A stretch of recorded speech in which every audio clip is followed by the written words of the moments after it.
with up to a 75-year warranty. Contact us today for a free estimate. We come from different backgrounds, with diverse interests and unique learning styles. Finding classes that fit your individual needs isn't a challenge at Cameron University. A small campus and dedicated faculty ensures there's always someone close by to guide you on your journey. Your success is our success. Your education is our mission. At Cameron University, you're not a number, you're part of the family.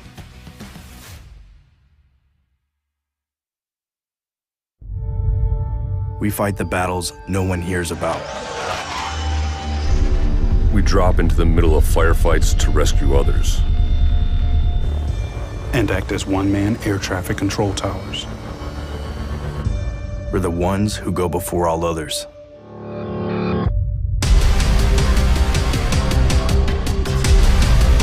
Join the fight.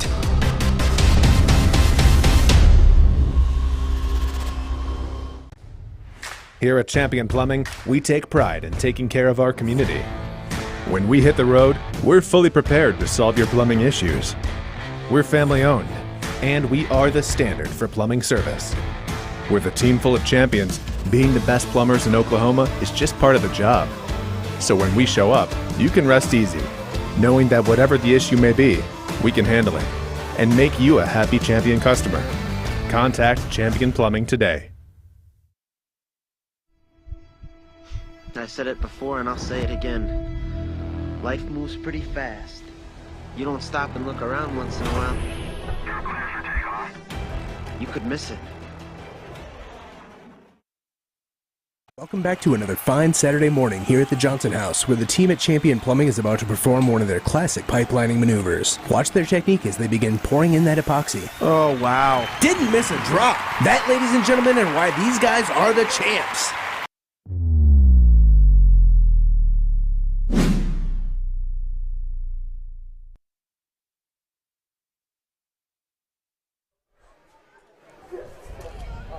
Hey, Eagle Nation, John and Ray back live with you with Jacoby producing.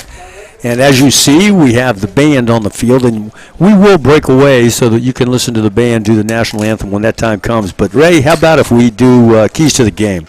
All right. The Keys to the Game are brought to us by Motor Fix Mower and Small Engine Repair for all of your lawn equipment and small engine repairs. And as we continue countdown to kickoff, Champion Plumbing, don't settle for less, call the champs. Here's what I think, Ray.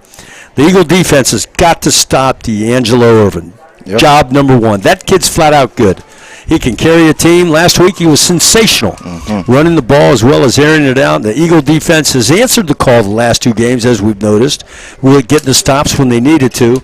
So we'll see how they are able to deal with Irvin. They took Boone from Booker T and Wassel Choctaw, and they kind of held those guys in check. So that's the key. Number two, I think the Eagle offense has got to stay consistent. You know, look for Madonna, Coach Madonna. He's going to mix up the formations. He is. So he gets a balanced running, passing attack, I think. And, you know, when he sees a weakness in the defense, as all offensive coordinators will do, they'll exploit it. And they'll go for that. They'll go for the juggler, as we say. Yeah, he wants to keep, you know, it's interesting because the defensive coordinator, Ray, is Coach Cade. Coach Cade, my old D-line coach. There you go. And so he's now at Midwest City. And so it'll be interesting how those two guys play off each other. And the third, you know, you talked about it last week, Ray, extensively, talking about special teams and how Coach wanted those special teamers to step up. And we're up here in the press box, and boy, did they step up. They did. Those guys, I mean, 2 touchdowns at the expense of fumbled punts. And so, you know, special team, it could be a night where special team makes a difference. Ray, what's your thoughts? I agree with the last part. Special teams just might make a difference, as it usually does in a lot of games, in all honesty.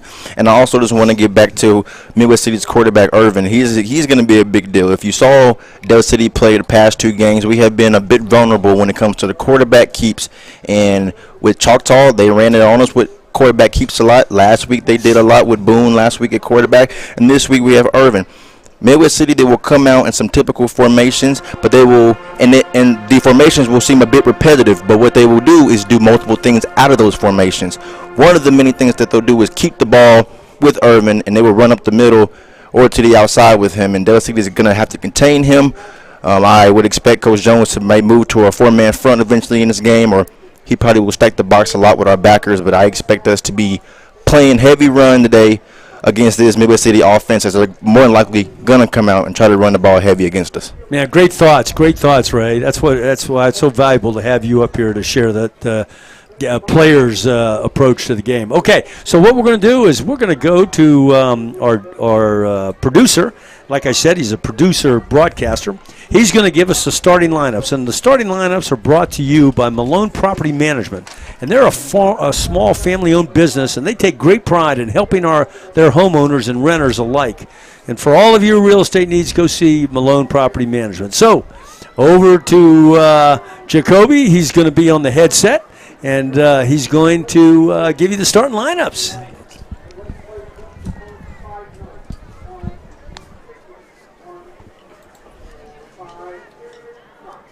Good evening, Eagle Nation. On the offensive side of the ball, we have DeQuaylen Godwin. At quarterback, at running back, we have Braden Audemars. At tight end, we have Jaden Foreman. At our wide receivers, we have Kenija Thomas, Omar Brown, and Josiah Barris. At the offensive line, we have Cam Robinson, Rayvon Swindle, Jalen Owens, Quinlan Goodman, and Daryl Thomas. On the defense side of the ball, starting with our defensive line, we have Jaden Foreman. We have Rayvon Swindle. We have Cam Robinson. Moving on to our linebackers, we have Jalen Owens, Tango McCauley, Aaron Carter, Jay-Sean McAllister. At our DBs, we have Kenija Thomas, Braylon Audemars, Demarion Turner, and Omar Brown.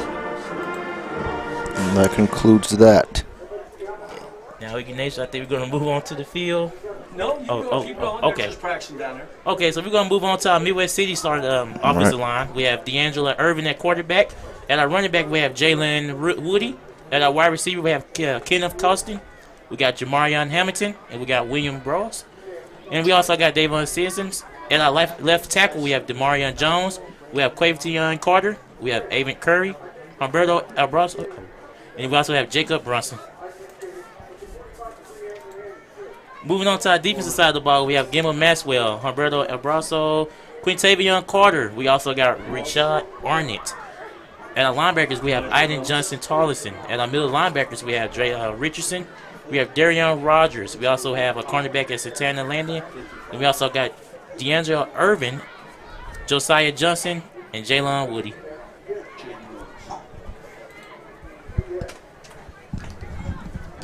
Okay, great job, Jacoby. Jacoby was up here practicing all those names, and if we didn't get pronunciations quite right, we won for a lack of effort. We tried to do the best we could. So hopefully that worked out all good. So great job, Jacoby. Thank you. You're going to be a great broadcaster someday. All right, so we're going to stay with you here because I don't want you to miss the national anthem. We've got the coin toss, it looks like, that's getting ready to take place at midfield. The coin toss is brought to us by Diversity Cuts. And Diversity Cuts they serve a unique community out there at 29th Street, 4615 Southeast 29th. And Del City, their number is 405-606-3013. And again, the starting lineups were brought to you by Malone's Property Management. And the keys to the game, as we did earlier, were brought to us by Motor Fix Mower and Small Engine Repair. Okay, so our captains, when we get to the captains coming in across the field, are Audemars and Foreman, Thomas, Kenigel, and Owens, the center. And they'll be trying to. I'm looking down the field, and I look at the referees. They're trying to figure out how they're going to get through the band here to do the coin toss. Everywhere. So I don't know that that's going to happen. But anyways, Ray, hey, it's a great night. You came from Oklahoma State, obviously. How are things up at Oklahoma State? It's going good again. Another successful week of classes in school and everything. We play Arizona State tomorrow. Yeah. Tomorrow evening, our football team. So we're going to see how that goes with everything. So hopefully I get a double win weekend with this game and tomorrow.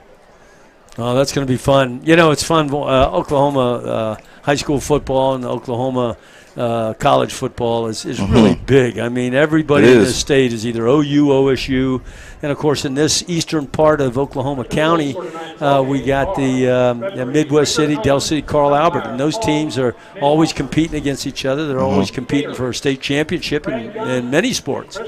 So we're going to see if we can listen into the coin toss here, which is brought to us by Diversity Cuts, and let's see how this plays out. Number 10, D'Angelo Irving. Number 28, Camille Maxwell. Number 65, Jarian Jones. We got a mic out there. See if we'll hear it. Maybe not. I don't know. We'll just kind of see what they're going to do here. Again, special thanks to Champion. That's our countdown to kickoff, and we are moments away, 5 minutes away from kickoff. White Hat explaining the rules of the road, if you will, to both teams. Get the coin toss. He's explaining heads and tails. And we'll listen in. It is. What would you like to do? Okay. Walk the ball. Which way? Switch for me, please.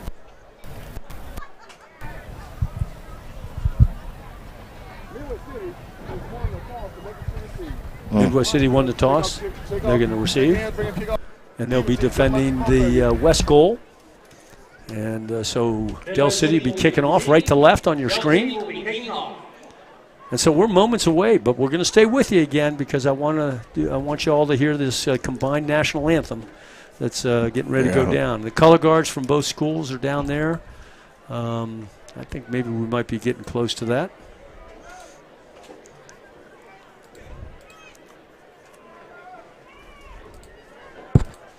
So, Ray, when you played in the oh, here we go.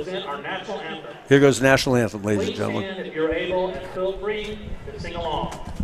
The colors tonight will be presented by the Midwest City High School and Del City High School ROTC.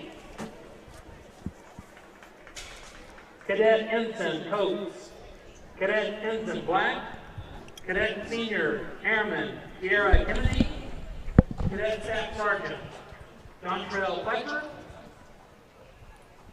Second Lieutenant Gabe Stone, Second Lieutenant Shayla Hill, and tonight's team is commanded by Cadet Master Sergeant Callan Hudson.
Well, Eagle Nation and those visitors to our broadcast, I hope you enjoyed that. That was pretty cool. The pride of Midwest City and the pride of Del City combine their efforts in just a nice rendition of our national anthem, and also paying special attention to the color guard for Midwest City who's out there with the flags, and also to the color guard of the JROTCs, the Air Force ROTC at Midwest City and the Navy ROTC at Del City. And the component, the member of the Navy ROTC that was in that color guard was Eva Black, and she's a sophomore at Del City High School.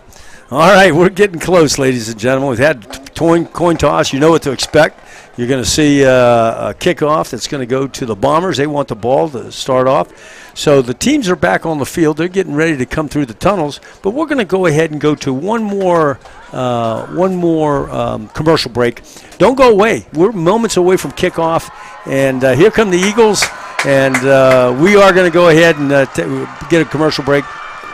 You're watching Del City Football on the Oklahoma Sports Network.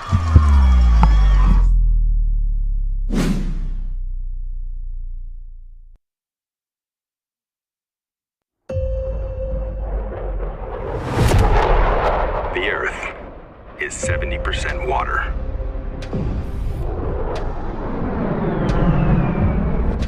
And 30% land.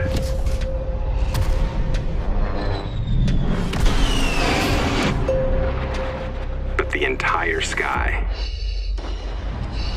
belongs to us.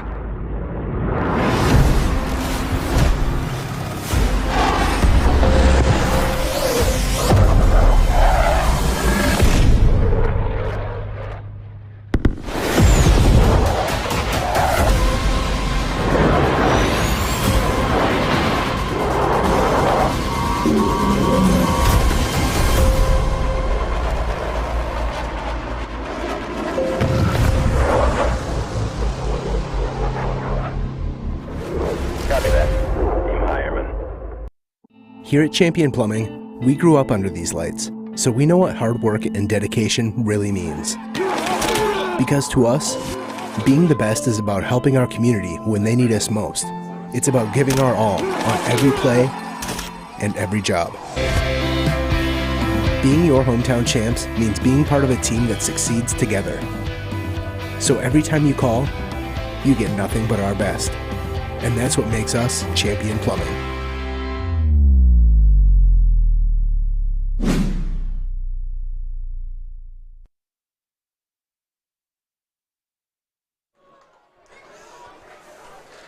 John and Ray back with you. As you see, the teams are on the field. We're getting ready to start the kickoff here. We're kicking off right to the left on your screen. You got Midwest City in black. The Eagles are in white. Stanley Johnson, the big left-footed southpaw kicker, getting ready to kick off. And we appreciate our kickoff sponsor, which is U-Sparkle Boutique. A taste of elegance and class prices. There's the kick. It's a good boot. It's going to go into the end zone. That'll be a touchback. Come out to the 20-yard line. But let me finish with U-Sparkle Boutique. That's right over there in Del City. And they say, hey, prices you can afford. Let no one dull your sparkle. And today I was at 7-Eleven right next to U-Sparkle, and the owner came out. His name's Woody.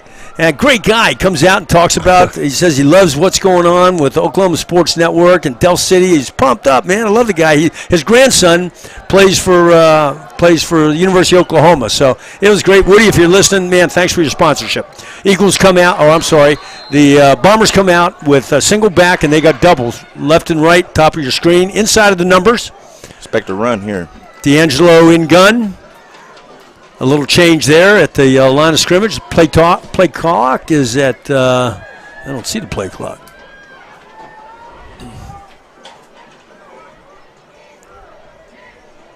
There's a snap, and D'Angelo is going to keep it. And he kind of gets by a couple of tackles there as he scoots out to about the 24-yard line, Ray. So trying to go off tackle a little bit, play action out to 25, pick up at 5. Well, we mentioned it in pregame. They're going to keep the ball in the hands of D'Angelo Irvin early in this game and try to get him, just running the football, and on first down, expect to run almost every time, and that brings up 2nd and 5. Here we go. Trips up top, single receiver outside the numbers down here on the near side. Back is offset. D'Angelo takes a snap, and there's a handoff to the back up the middle, pick up about 1 yard. Nice play there by the lineman. It looks like number 50 or number 22, Ray. Right time there. Another quick run, and I'm not sure how much yardage they got on that one, but I wouldn't honestly be surprised if they went back to the run here. Irvin, he will send his running back in motion oftentimes when they pass the ball, so watch his left hand. He might give a little tap for the running back to go in motion. But here we go, 3rd down. Trips up top. D'Angelo rolling to his left. He's looking downfield. He's keeping the ball. He's trying to get outside. He makes a fake outside, and the Eagles get a great contained 4-loss, a 3-yard loss on the play. The ball's going to be spotted inside the 25. Call it to 23, and how about that for a stop, Ray? That's what just good film study and good preparation does for you. I know Coach Jones was ready for this. He has gone against much more complex offenses versus the likes of Choctaw and Booker T in the past first 2 weeks of the season. So stuff like that, it's going to take a lot more for Midwest City to, get over on Dale City's defense with things like that. The real discipline, real sound, and it showed right there on that one.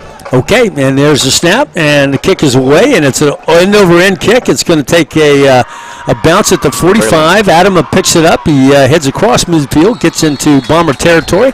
Ball's going to be spotted down at around the 48-yard line, it looks like, of the Bombers. So Eagle ball, 1st and 10. So, this is we've been excited to watch this offense the last 2 weeks. They've surprised us in some areas. In other areas, we weren't surprised because we knew we had the talent and the expectations were high. So, Ray, what's the first play out of the chalk? Well, honestly, I would expect Coach Madonna to come out. Honestly, I would say that again. I don't know what to expect because versus Choctaw, they came out throwing at the 1-yard line, and then last week we came out running the football. But I will go with my gut here and expect to run on this play here with our offense, and then I feel like we'll be pretty balanced after that. Coach K, they know him pretty well. They know what he wants to do on defense. Godwin takes a snap. He hands it off to Adam off the left side. He's got running room. He breaks to the outside. He's across a 40-yard line, inside the 40, down to about the 38-yard line, close to the first down. So that's you got that right. He starts out with a run and play. Well, Coach Towers' Cage defense for Midwest City is going to be tested all game with this offensive line from Dale City, who has progressed each week. It was a slow, nasty start. Week 1, it was a bit off last week versus the likes of Booker T, but they have a smaller defensive front for the first time in 2 weeks this week, so we'll see if they can get off on them better. Double tight ends, Godwin back to pass. He's looking. He's got a receiver downfield on a look and go, and just out there, we're going to have a flag on the play. We'll see what that's all about.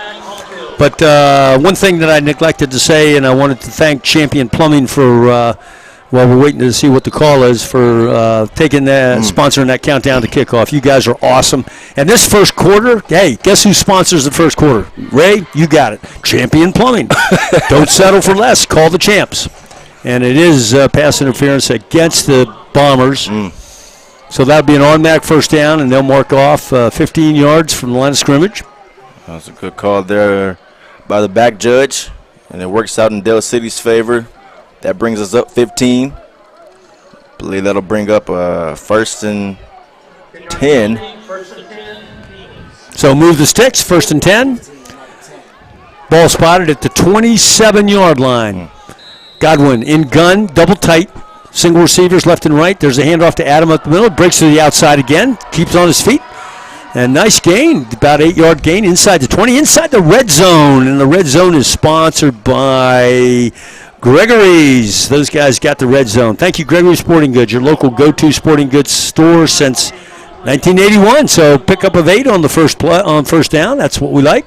Indeed. When it comes to the running game for Dale City, they're always going to be very talented at it, very strong up front. That's going to always be our bread and butter. And the fact that we can now put that strong passing game in there, it makes us real dangerous. Godwin hands it off to Adam. More running room up across the 10, inside the 10, down to about the 7-yard line.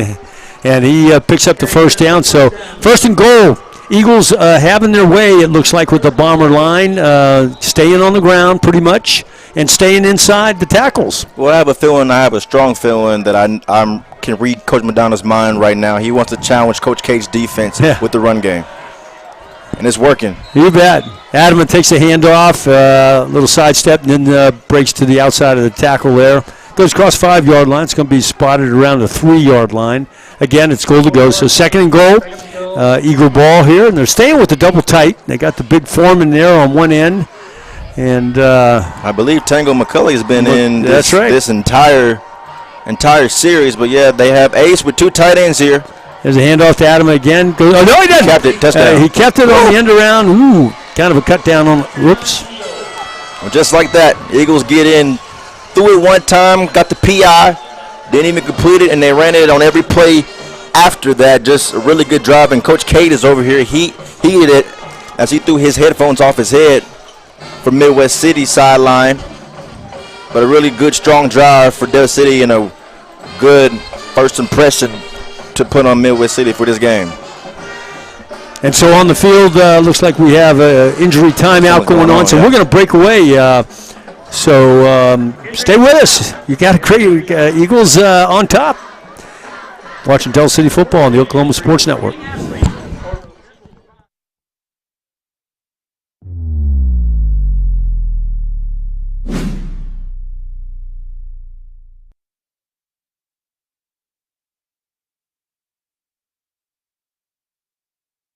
When I'm flying, I put my helmet on, my visor down, my mask up. You don't know who I am. Whether I'm African American, Asian American, Hispanic, white, male or female. You just know I'm an American airman kicking your butt.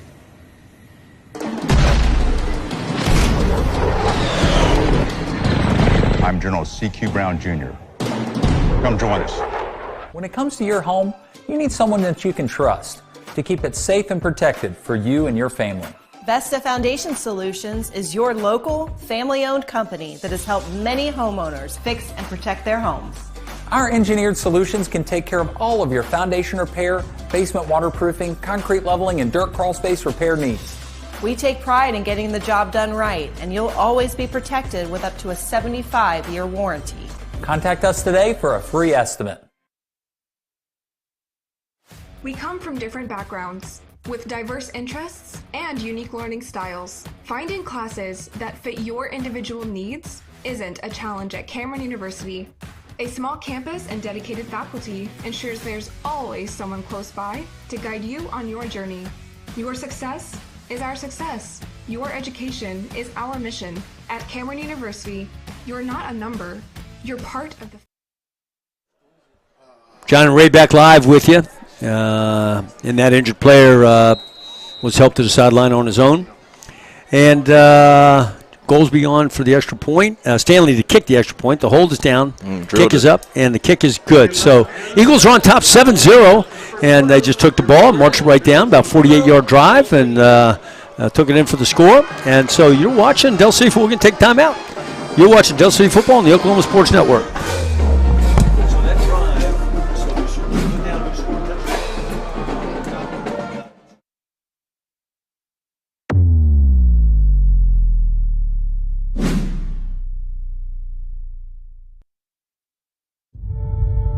We fight the battles no one hears about. We drop into the middle of firefights to rescue others. And act as one-man air traffic control towers. We're the ones who go before all others.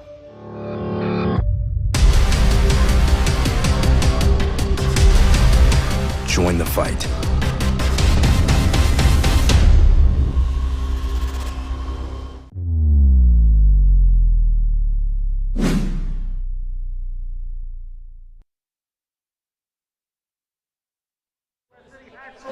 John and Ray back live with you. You're watching Del City Football on the Oklahoma Sports Network. Eagles kicking up 7-0, kicking right to left on your screen. Into the west, as we say. And let's see, that scoring recap is brought to us by Champion Plumbing. So here's the big southpaw, and again, that's a big southpaw that can kick that thing, drives Midwest City into the end zone. They cannot bring it out from the end zone. It'll be a touchback out to the 20-yard line. So we'll see how Midwest City comes back. I'd like to, again, give a shout-out to the U Sparkle Boutique. They're the guys that sponsor all of our kickoffs. They're a taste of elegance and class prices that you can afford. Let no one dull your sparkle. They're over there on Southeast 29th. And then also the first quarter sponsors Champion Plumbing. And don't settle for less. Call the champs.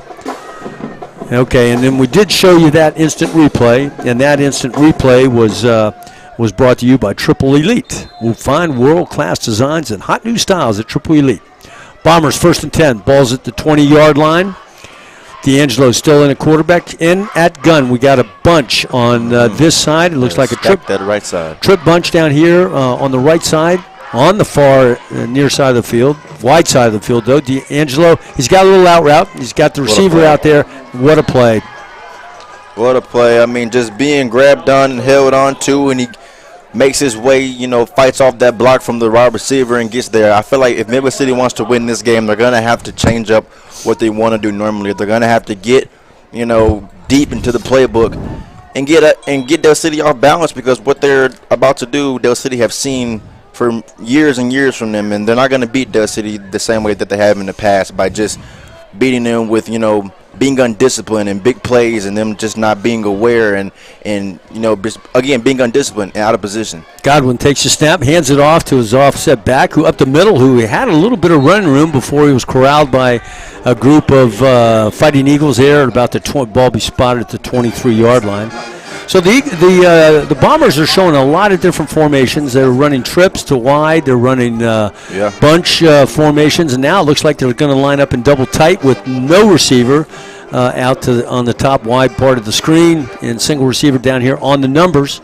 So they're going to come out with many formations. Yeah. They're going to do a lot of the same things out of them, though. Yeah, here we are on second down. That's I would be surprised if we got a quarterback keep here with D'Angelo Irvin. D'Angelo in gun, looking over the defense. He's back to pass, and he rolls it to his right. He's got a receiver out here who's kind of loses his footing a little bit, but he does receive, takes the ball at about the 28-yard line. Still short of the first down by a couple, so it's going to bring up fourth down, so they got a punt. Imagine that. He is so slick. Irvin, that's what I'm talking about. He was, about to get sacked real quick. Yeah, and then he turned. That's pretty good. As a defender, just came unblocked, and he still almost made a really big play for the team. They almost got the first down through to the sideline, just too short for the first, so that brings up another fourth down for them. Again, they have to get it going if they want to get some points on. And you mentioned earlier, Captain, that Del City needs to be consistent on offense, and I have a strong feeling consistency will be their strong suit today offensively. So if you're Midwest City, you got to put up points. You bet. So the punter's in for Midwest City.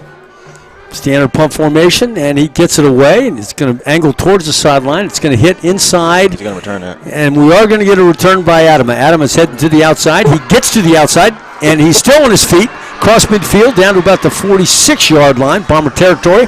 So nice little return by Adama there, where the Eagles will take over 1st and 10. Braylon, who was the player of the game last week, is really just he's so fun to watch. He's a walking highlight reel, in all honesty. Every time he touches the football, it's fun, and watch him play on defense. He is really, in all honesty, I'm going to call him now, he might be this team's MVP for this upcoming season. I can't wait to see what he does here on this drive. You bet. Okay, so this gives us a little breather here to tell you about got a really good crowd on the Midwest City side. As we look over to the Del City side, you can see a lot of pink, and the pink is there for cancer awareness. Our kids really do a great job, just and there's the snap. Godwin hands it off up the middle. Who's the running back that he's got in there, Ray? Can you see? Can't really 34. Well, Del City, one thing they're going to do, they took Braylon Adama out, and they're going to have, substitutions. They did it a lot last week. They didn't do it as much versus Choctaw 2 weeks ago, but versus Booker T, they had 3-man rotation at running back. And here we go. We got 3-man split out wide, nobody to the right except the running back and the right tackle and guard. Okay, got a little stop route out here to Kenigel Thomas. He's on his feet. He manages to get by a couple of tackles here before it takes about 7 or 8 Bombers to bring him down on top of the 40-yard line. That's going to be a pick of about 4 or 5 on the play. It'll be third down, and looks like about 3 yards. Depending how you look at it, if you're Midwest City, that's a good little stop there. You bring up 3rd down. They have about 3 yards to go to get the first, and you got to make a big play. If you're Del City here, again, depending how you look at it, you have a really good manageable 3rd down. It's about 3rd and 3, I believe, and I wouldn't be surprised if they tried to get Midwest City to jump on this one and look back to the sideline for reassurance. You bet. So Godwin brings brings Eagles out. He's got doubles with back offset to right back to passes Godwin. He's being chased out of the pocket, and it looks like he's just going to get rid of it over here, and they're calling for they're looking for grounding, and nobody's throwing any flags. So let's continue to play football. I will say that was a very, very good play there by the defense of Midwest City. They brought 6, I believe, or 5 on that time. I was watching the left tackle versus the right end on here on that play. That was Rayvon Swindle matched up with one of the defenders there for Midwest City, and he made a really good move on Swindle and got there in a heartbeat. Forced Godwin to throw it away, and they are looking for that intentional grounding call. They were. It's a penalty flag now, though. Yeah, now they're going to get it. They discussed it. Yeah. About 30 seconds later, they finally come to it. So that'll push them back, loss of down. In all honesty, I think it was the right call. Yeah, you're right. There was nobody out there. No, not a soul. But like you said, good reaction by the quarterback to get rid of it. Otherwise, he was going to, of course, take a bigger. We kind of hoped that there's a receiver somewhere in the area. Okay, Eagles. So here we go. We got the ball's going to be spotted. Yeah, it's not spotted yet. There we go. It's spotted at the 44-yard line. First down, you marker, is down at the 37-yard line. So you got 6 plus 30, about 19 yards, 20 yards for a first down. And the big southpaw is on to punt. And, of course, he's a big soccer player. He's a goalie on our soccer team. He does a great job. And he had ACL surgery over the summer, and it looks like that knee's doing okay. So there's the boot. It's about 50 yards in the air. Fair catch called for, and the ball is loose back there. And the ball is picked up by the Eagles at about the 6 or 7 yard line. So Del City football, again, special teams. Get down there, hustle. You can make things happen, and they did. Well, Coach Jones is still yelling at somebody, even despite Del City getting the football back, well inside their Midwest City's red zone. But here we go. It brings up 1st and goal for Del City. Midwest City's defense, they're walking out to the field, hands on their hips. They're big guys in the interior of the defensive line. If I'm Del City, I will capitalize on that, as I'm sure they will. I would not be surprised if we see a quick run here up the middle, and they do, again, come out with that ace formation with Tango and Jaden Foreman at tight end. There's a handoff to Adam up the middle. He's across 5-yard line. He's bowling free. He's into the end zone for a touchdown. And that was all Braden Adama. That's what you call keep your legs moving, keep going forward, and the touchdown for the Eagles. And another long scoring drive. And great job by the Eagles. And that scoring drive, for recap, that was brought to you by Champion Plumbing and the Red Zone. We were in the Red Zone so quick, didn't get a chance to tell you. Hey, thank you, Gregory Sporting Goods, your local go-to sporting goods store since 1981. So here we go. The big southpaw footer on for the extra point. Snap is down. Goolsby to hold. The kick is up, and the kick is good. So the Eagles jump on top. We have first quarter action. We're at 5:04 left in the first quarter. Eagles on top 14-0. Hey, don't go away. The Bombers are up next, and you're watching Del City football on the Oklahoma Sports Network. Mouthwatering sakes, be rid.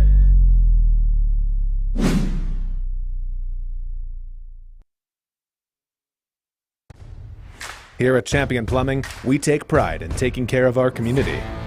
When we hit the road, we're fully prepared to solve your plumbing issues. We're family owned, and we are the standard for plumbing service. With a team full of champions, being the best plumbers in Oklahoma is just part of the job. So when we show up, you can rest easy, knowing that whatever the issue may be, we can handle it and make you a happy Champion customer. Contact Champion Plumbing today.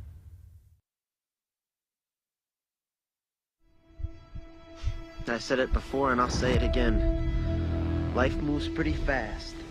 You don't stop and look around once in a while, you could miss it.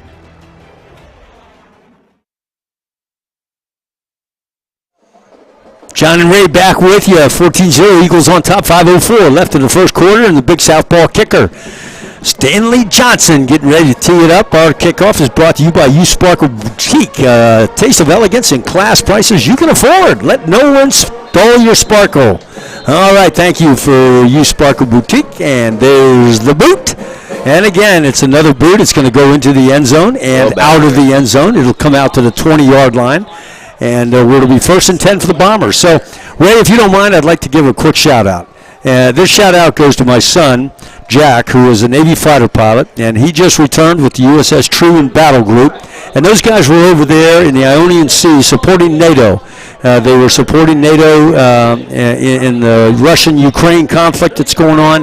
He was flying off the carrier. They were extended for 10 months. They were out there for 10 months, and he did a great job. And he came home here on Monday. The whole air wing came in, and he got to be with his girls. He's got 3 girls, of which one of them wasn't even born. She was born after he left, and of course, those kids' names are Charlotte and Jennings and Emma Kate, and his wife's name is Mikkel. And so, Uncle Rico, that's what they call him in the Navy. For those of you that have seen the movie Top Gun Maverick, you know you got to have a call sign. So, Rico, welcome back. It's great to have you, and thanks for watching. Okay, the Bombers now. The trips to the near side. There's a handoff to the up back.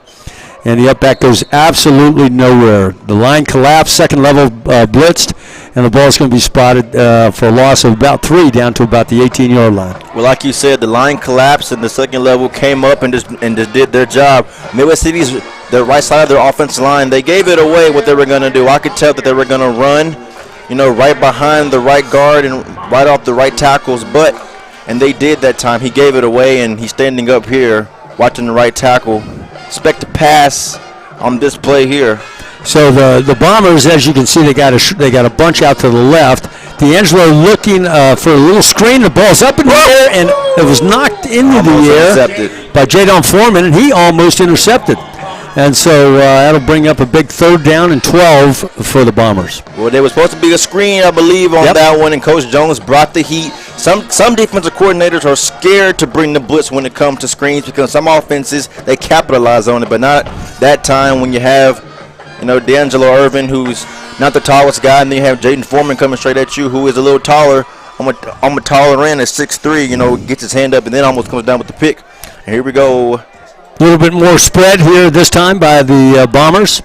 They got doubles formation, back offset to the right. D'Angelo's still in gun. Back to pass, and he's looking downfield. He's going to keep the ball himself. Watch it, there he is. Found a little bit of running room, but the one thing that very noticeable is the middle's not there. So Ray, you've been talking about that for quite some time. The Eagles have got to find a way to keep to figure out the middle, and they have. They have. And that's a really good job there. I'm sure Coach Jones and Coach Brodus, and Coach Charles Kelly, the linebacker D-line coach, and Coach Jones, who is the head coach / D coordinator, have been on that, as they have eyeballs too, and they can realize they have been weak, in that area for the past 2 weeks, and they have definitely fixed it because that's what Irvin likes to do. He's been non-existent in that area today. Bomber kick is going to come out to about the 38-yard line, still in Bomber territory, where the Eagles take over 1st and 10. That was about a 28-yard punt there for the Bombers. So, thanks for joining us, everybody. 3:51 left in the first quarter. This quarter is brought to us by Champion Plumbing. Don't settle for less. Call the champs at Champion Plumbing. And 14-0, your Bombers, they have had the ball twice, and both times long drives for touchdowns. And, of course, Stanley's been good on the extra points. So, the Eagles are kind of having their way a little bit. But you know what? Hey, ladies and gentlemen, we've been there before. We have seen what happens when you kind of sit back and rest a little bit. These teams are high-powered. They can turn it on at any second. So the Eagles come out, trips down here on the near side, and there's a quick stop route out there. Looks like Turner, maybe? Yep, Turner. I love it there from Coach Madonna. Nice play call. Yeah, it was a nice call. Run there on 1st down. And Delaware City, I guess Coach Madonna said he's tired of being predictable. And he comes out there with the pass, the quick pass, and that's something that we have seen Kalen Godwin just really excel at. He can make really quick decisions. Yeah. And it's been really beautiful to watch. And here we go. That brings up a quick 2nd down and about 5. Good point.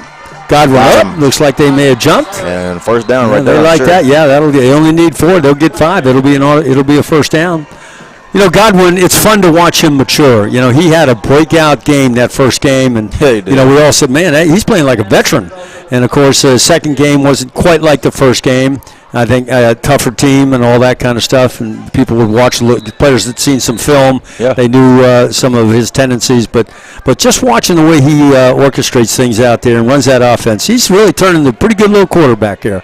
Okay, so what do we got? We got doubles formation, still in gun. There's a handoff. No, it's not. It's a quick stop route out there up at the top. Looking for number 23. That's Blake Barker out there. He's a junior. Incomplete, and that'll bring up second down and 10. It just came out a little too high out of Godwin's hands, and that could have gone bad, but it could have been worse. So that brings up second down. It's been real interesting just watching Del City as they really, on this drive they have gone to the pass, and then they got the offside penalty. I wouldn't be surprised if we saw a quick run here up the middle again. Coach Madonna once again wanting to test Midwest City's defense today in their front four. And there's a handoff to the back. He finds a little running room, quite a bit of running room. Stays on his feet down to about the 16-yard line or so. That's going to be closer. I think it's a first down. Yep, move the sticks. The sticks are moving. So first down, Eagles. Just like that. Yep. When they go back to the run game, that's where Midwest City has shown that they're weak. If a defense is not stable against the run, you can't respect them in all honesty. And Coach Cade, I know with him being a former defensive lineman, linebacker as well, he has that mentality. They should be tough and strong up front, but as of late, what they showed versus Carl Albert as well last week, they aren't the very strongest up front defensively. And Del City is going to continue to expose it today, and they got him again. Another quick 5, should be, but it's not. It's not. Okay, so there's a handoff to back up the middle, and it looks like they've got a flag on the play. We'll see what that's all about. But the Bombers came up, contained, made a stop for no gain, loss of 2 on the play. So we'll see what the flag is. Looks like it's a hold. Yeah, Del City. Yeah, it's a hold against Del City. So they'll march it off, and it'll remain first down. Well, I will say 2 weeks ago, Del City had a penalty every play. Yeah. And compared to the past 2 weeks, that's the first penalty all game, and we're already about to conclude the first quarter. So congratulations to Del City. But as we kept reiterating all over again in that game versus Choctaw, is that it was week 1. Everything's weird. They've only scrimmaged against I believe 2 teams, and they've been playing each other all fall, all spring, and in the summertime. So that's the kind of stuff that they just had to get better at, and here we are, week 3. Godwin back to pass. He's looking deep towards corner of the end zone. Nigel Thomas, touchdown. Now, you'll see the replay, Eagle Nation. It was go get the football. It's there for you, Nigel Thomas, to get it. He got it, took it away from Midwest City. Touchdown, Eagles. That is crazy because Nigel Thomas, he's never been able to catch. So it's just honestly just really incredible to see him. I always joke with him, honestly. Last week in the Booker T locker room, I asked him, when did you learn how to catch? And he said, just a few weeks ago.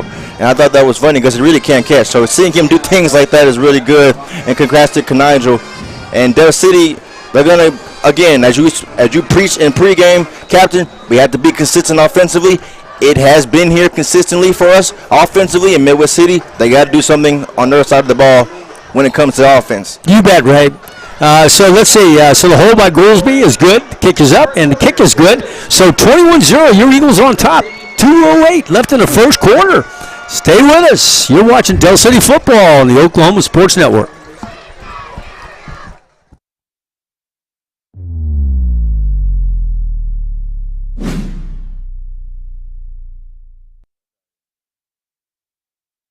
Welcome back to another fine Saturday morning here at the Johnson House, where the team at Champion Plumbing is about to perform one of their classic pipelining maneuvers. Watch their technique as they begin pouring in that epoxy. Oh, wow. Didn't miss a drop. That, ladies and gentlemen, is why these guys are the champs.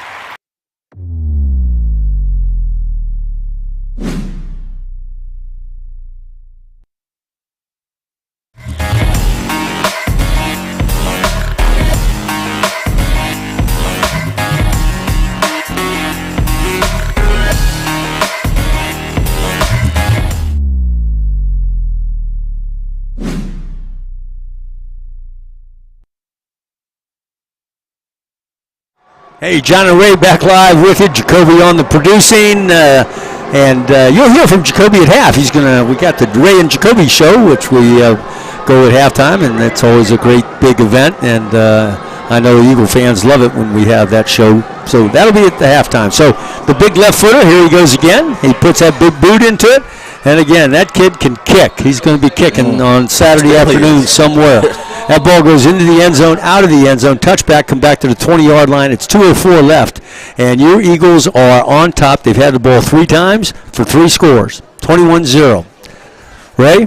It's just crazy. It's yeah, you like it, and you kind of say, wow, that's a good football team we got out there. Well, I honestly, this is what I expected on my drive from here to Stillwater. Yeah. This is what I expected. If we're gonna go based on the more talented team, then Del City definitely has it. That's right. Anybody with eyes can see that, I'd assume. But when it comes to games like this, it's a big rivalry game, and anything can happen with games like this. You can't just always go on who's more talented and things like that. It's going to come down to, in my opinion, who wants it more. And as of right now, Del City is showing that they want it more. Well, oftentimes, Midwest City, they bring it to us, and, we seem to always back down. But since the year 2019, things have changed ever since. And it's been just, Del City, it's gone in Del City's favor, except, I believe, in 2020 when we had lost here versus Midwest City. And that was a upsetting night. But ever since then, last year, we got the victory. And then we blew them out at that, I believe.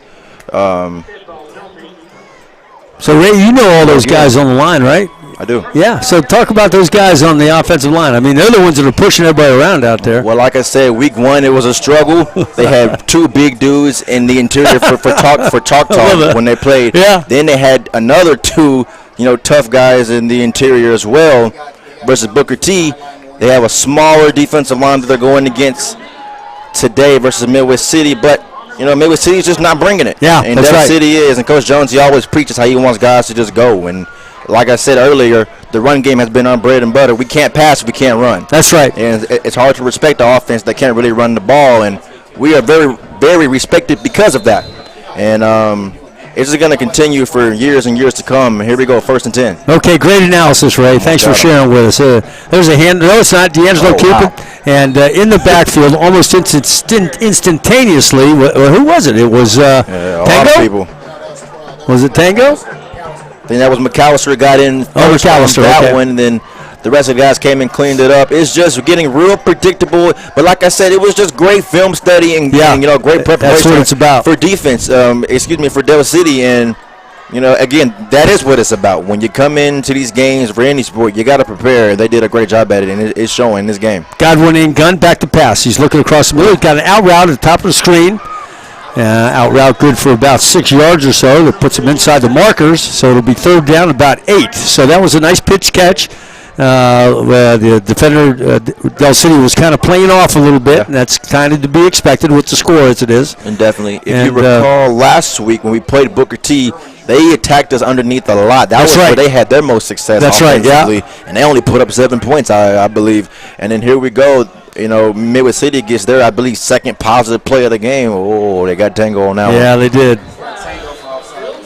So that'll move it. Still inside the markers. Still 3rd down. Well, down 21-0. You need all you can get from the football guys up above to help you in this game. If you're Midwest City, or this game could possibly get even more out of hand, and that'll make their 3rd down a lot easier. I would not be surprised if they tried to get Del City to jump here. They bring out 2 of their tight ends, and they have number 28 back there. That's McCullough to come out. Excuse me, and they're not tight ends; they're receivers. You got a nice bunch down here on the wide side of the field. Look for D'Angelo to kind of look for those guys, or perhaps at least run to the right, roll out to the right, perhaps. The last time that they were in this formation, they ended up throwing out of it, but they've also ran out of it as well. They ran right off tackle, but I did not expect a run right here. I expect them to possibly throw it, so here we go. Playcock is at 1, and he just got it off, and there's a run up the middle, and some running room up the middle, past the 2nd level, into the secondary.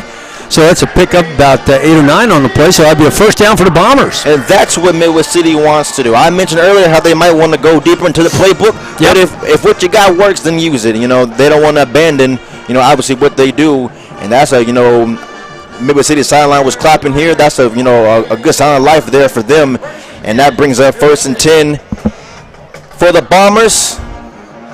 expect another run here to the right. You bet, Ray. They come out with that tight formation where they got bunches top and bottom with around the tight end. Single back to pass is D'Angelo. He's looking across the middle. He's rolling to his right. He's flushed out of the pocket, coming down sidelines. He's looking downfield. Nobody downfield. He's forced out of bounds down here at about the 45-yard line. So that'd be a loss of 5 yards. So great contain by the Eagle defense. If you're in Midwest Cities, you got to get open somehow. You got to help your quarterback out. You know he's a runner, and you know he's not going to have much time to throw with this Delta City defense coming for him. I will say he had more time than he has had all game on that play. I was honestly impressed with the offensive line on that play. I think a timeout was called by... That's the end of the quarter. Oh, excuse me. You're all good. Okay, ladies and gentlemen, we're going to take a break. That's the end of the first quarter. Eagles are on top 21-0. Don't go away. Still got a lot of football left. You're watching Del City Football on the Oklahoma Sports Network.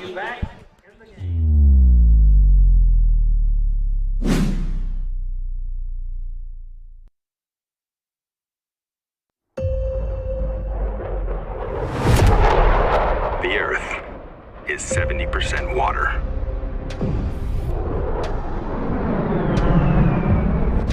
And 30% land.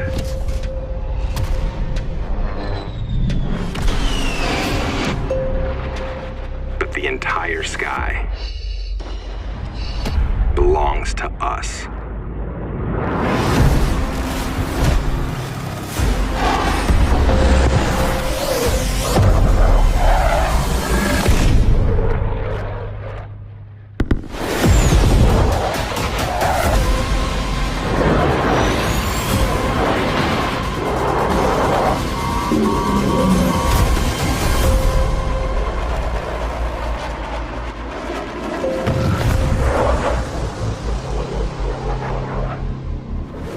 Copy that. Team Hireman.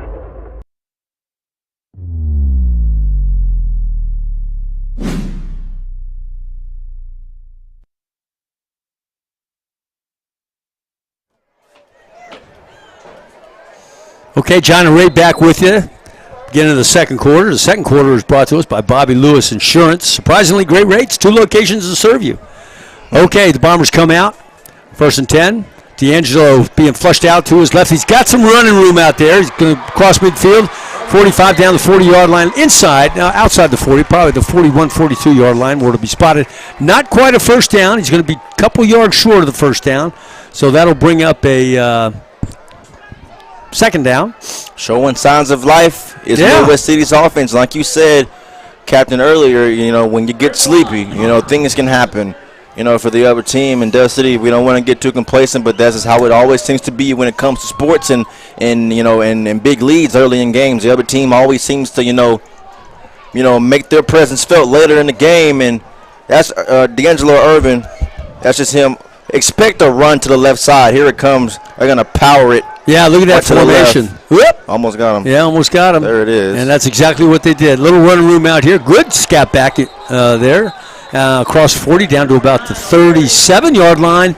So, hey, Midwest City kind of coming to life a little bit here. Their line is obviously getting some assignments done. Yep. And opening up some holes. So, but Del City, they better get it together up front. And they got to, you know, continue to communicate and keep that same energy that they had early in the first quarter. And here we go, Midwest City lined up again. The same formation. Yeah, they had some luck with that. They're going to do the exact same play again, and they're going to get some yardage out of it. Another 5-yard gainer out to about the 32, 33-yard line. It'll be second down about 5. Well, I will say I don't expect them to do it for a third time, but if it ain't broke, don't fix it. Here comes the timeout from Del City. Coach Jones definitely wants to have a word and yell at everybody for a quick second. And Midwest City, for the, you know, in terms of them, they want to say good job and continue to keep your foot on the Tigers' neck as they have had a good series here on offense. You bet, Ray. Okay, so 21-0, Eagles on top. First half of the we're in the second quarter, so we'll go to a quick timeout and break. You keep watching Del City Football on the Oklahoma Sports Network.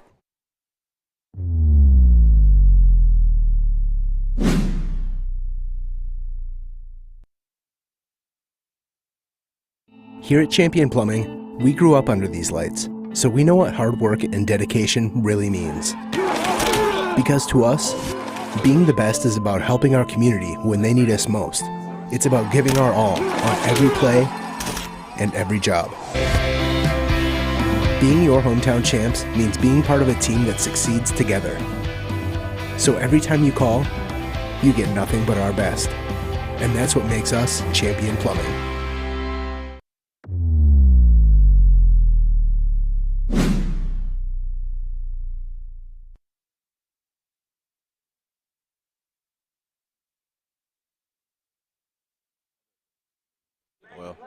Tessa, yep.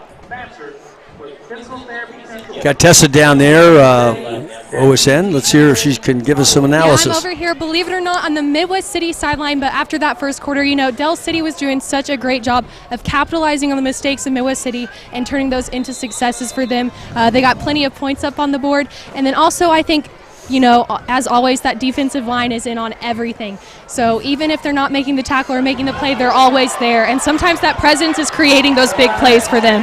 Got great commentary by Tessa down there. Thank you so much, Tessa. And I'm sorry I missed you on the first quarter there, but we'll get you next time around. But great commentary. Thank you for that. And as we saw on the screen while Tessa was giving her analysis, the Bombers rushed for a first down. So the ball is inside the 20, inside the red zone. Thank you, Gregory's. And they're the same formation. They're having luck with this. Fourth another time in a row. Yeah, They did it again. And another gain, about 3 or 4 yards. Looks like this ball's going to be spotted at about the 17-yard line. So, you know what? Having some success, Ray, on the left side of the line, running that big power formation with the power on the line there. Well, what will really be good for Midwest City is if they had another play out of that formation. Yeah. And they've only shown the past few weeks that when they run this formation, they just run right to the left. If they had a little play action out of it or something like that, that would be pretty cool. A little dump off, to one of the backs. And they keep right there with Irvin. He's making people miss, and he gets hit and hit hard, but still on his feet. Yeah. Yeah, nice gain. It's actually, the gain was maybe 1 or 2 yards, not but much. But boy, he worked for it. He ran for a long way laterally there, sideways, as we say. So that's going to bring up a third down. Third and about, as I look, about 4 out there. And we'll see what the Bombers dial up here against Eagle defense. Pretty much having their way here as they have a nice little drive going on. Down 21-0, 9:50 left in the first half. And 3rd and 4, ladies and gentlemen. D'Angelo again, same formation. There's a handoff to the back and the same play, but guess who was there? Tango McCauley. There to make the stop. And the defensive coordinator, who also is the head coach over there, Coach Jones, he said, okay, I'm going to stop this. And sure enough, he did. So it's 4th down, 4th and about 7. But when it comes for Midwest City, if it ain't broke, don't fix it. And they have definitely stuck with that phrase on that drive. And that brings up 4th down. It sure be a shame for them if they get 0 points out of this. Got a spread offense going on here. We got doubles and a single back. On the right side is the tight end. Backs offset to the right. D'Angelo in gun. 4th and 7. Ball's on the 17-yard line. There's a snap. Back to passes D'Angelo. He's being pressured. And he is being sacked. That's Tango. That's Tango. Big Tango, number 9, coming through the middle there and gets the sack on the quarterback. A loss of about 7 or 8, call it 9 yards. So that'll bring up 1st and 10 for the Eagles. I mean, if you're Midwest City, all hope is not lost. You had a really good drive there. It just sucks to know at this point in the game that the passing game as of right now is just not there for you. Del City is just very tough when it comes to airing that football out. It's going to be hard with that pass rush, first of all. And then in the back end, they're playing man, locking everybody up. It's just hard. Coach Jones sends that blitz and plays man in the back end. There's not much you can do with the offensive line collapsing at about 1.5 seconds. So, it was a good drive, all for 9, 0 points. They would have killed to have a kicker like Del City's at that moment to kick a field goal and at least get 3 on the board. So here we go. The Eagles bring out trips to the near side. Single receiver up top. There's a handoff to Adama up the middle, and that goes nowhere. That's a loss of about 2 on the play. Helmet comes off.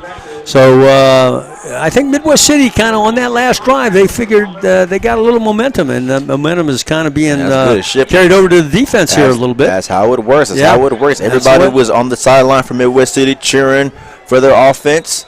And, as they were being successful in the defense, I guess they now realize they have hope and they have, the opportunity to come out here and capitalize on on Dale City's offense, who has, I believe, scored every possession of this ball game. Or I think I'm mistaken, but close to that, if not every possession. But it's been all Dale City when it comes to their offense versus Midwest City's defense. Let's see what Tyler Cade, the defensive coordinator for Midwest City, cooks up on this drive versus the Eagles. And we'll see what Coach Madonna cooks up for the Eagles. Got empty back. Oh, no, I'm sorry. Back offset. Back to passes Godwin. He's got an out route over there wide open. It's Canagel Thomas. He's across 40-yard line. He's throwing his feet down across midfield. He's down the 40-yard line. Brought down inside the 40-yard line. Nice pitch catch. Nice return after the catch by the D1. Oh, is that Jalen Sweet? Jalen Sweet. Oh, it's Jalen Sweet. I thought it was Canagel Thomas. It should have been about a 5-yard pickup that turned into about 20 plus on that one for Jalen Sweet.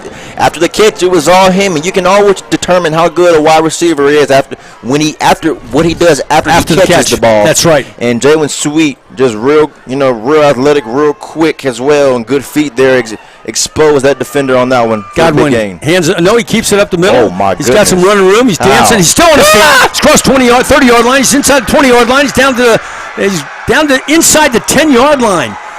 That was a lot of Godwin. We say that every week. He can make nothing. He can make something out of nothing. And it just there it is again every week, and it's unbelievable to me what Kalen Godwin can figure out in just such short periods of times, because he had 3 defenders about to assault him on that play. But here we go. It's a penalty flag. It looks like sideline warning again. Oh, is that on Coach Jones again? I don't know. But one thing is when you look at Godwin, the way he runs, his hips go one way, the ball goes the other way. He's very, very good at shaking those tackles and making the defender whiff, as we say, just grabbing for air. And, he's really, really a good little shifty runner. And you saw it, picked up 30 yards on the carry. It went from having guys like Jacoby Smith back there and Quillen Ganther and Jason Smith and big, stronger guys who are gonna, power through it, to really elusive guys like Audemars and Godwin. And Braylon doesn't get much on that play. That brings up, I believe, 2nd and goal. Ball inside the 15-yard line. 10, sorry. 2nd and goal. The ball spotted at the let's see, the 14-yard line. So we'll see what Coach Madonna dials up. Man, I want to talk about Coach Madonna here in a little bit, because we've gotten to know him, and all these coaches are so awesome. Ray. You've seen them.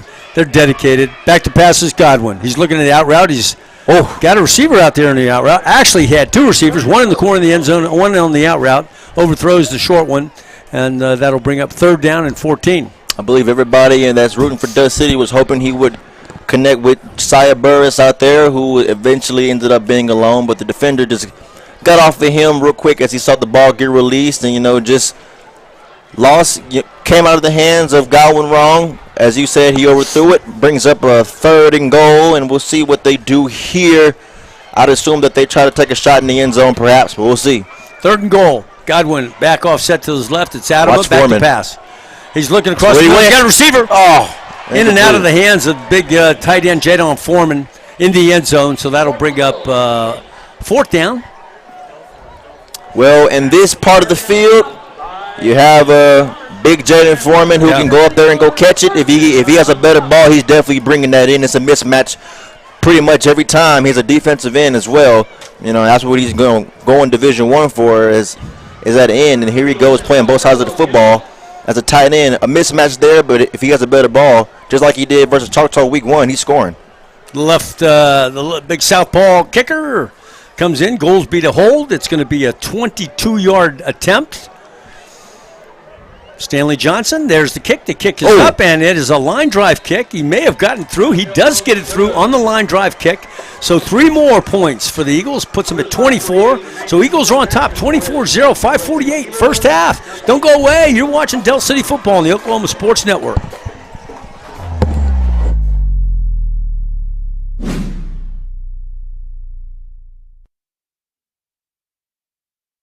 Here at Champion Plumbing, we grew up under these lights, so we know what hard work and dedication really means. Because to us, being the best is about helping our community when they need us most. It's about giving our all on every play, and every job. Being your hometown champs means being part of a team that succeeds together. So every time you call, you get nothing but our best. And that's what makes us Champion Plumbing.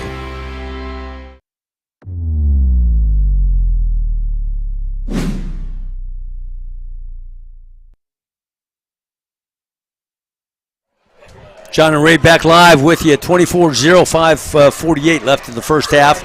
And this quarter is brought to you by Bobby Lewis Insurance. Surprisingly great rates. 2 locations, Choctaw, 405-281-6700. Remember that. Or Del City, 405-670-3665. And we appreciate Bobby Lewis Insurance picking up the quarter sponsorship for the second quarter. Okay, so here we go. That last scoring drive was brought to you by Champion Plumbing. And don't settle for less. Call the champs. Here goes the big southpaw footer, left or right on your screen, and another boot. It's going to take the Bomber receiver into the end zone, where it'll be a touchback. It'll come out to the 20-yard line, where it'll be 1st and 10 Bombers. All right, Ray. Well, honestly, if I'm Midwest City on that last drive and possession that Del City just had offensively, good job. You know, you gave up 3 instead of 7, and that's the first time that we can say that all game pretty much, as Del City has capitalized with 7 on most, if not all, of their possessions except that one. So good job by Midwest City. There's a start. Offensively, though, if you're Midwest City, you have to capitalize, and again, maybe open up that playbook a little bit. They were sticking with the same play for about 6 plays in a row. Del City finally capitalized on it, and here they go again, more than likely to run to the left or to keep it with D'Angelo Irvin on this one. We'll see. D'Angelo hands it off to the back up the middle, and I think they come back out with that power formation to the left again. Same formation. Yeah, except to the left. In the past, it's been to the right, so maybe they're going to go to the other side. And we got a Bomber down, it looks like. Yep, looks like he's cramping a little bit. So the players will go to the sideline, so we're going to take a quick break anytime we have a player go down. 5:26, first half, Eagles on top 24-0. Stay with us. You're watching Del City Football on the Oklahoma Sports Network.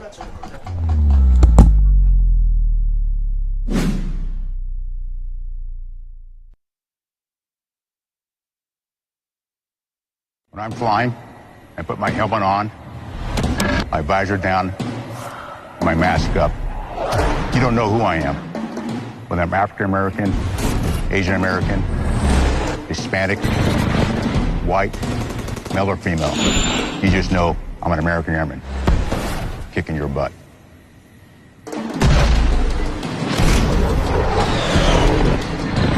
I'm General C.Q. Brown Jr. Come join us.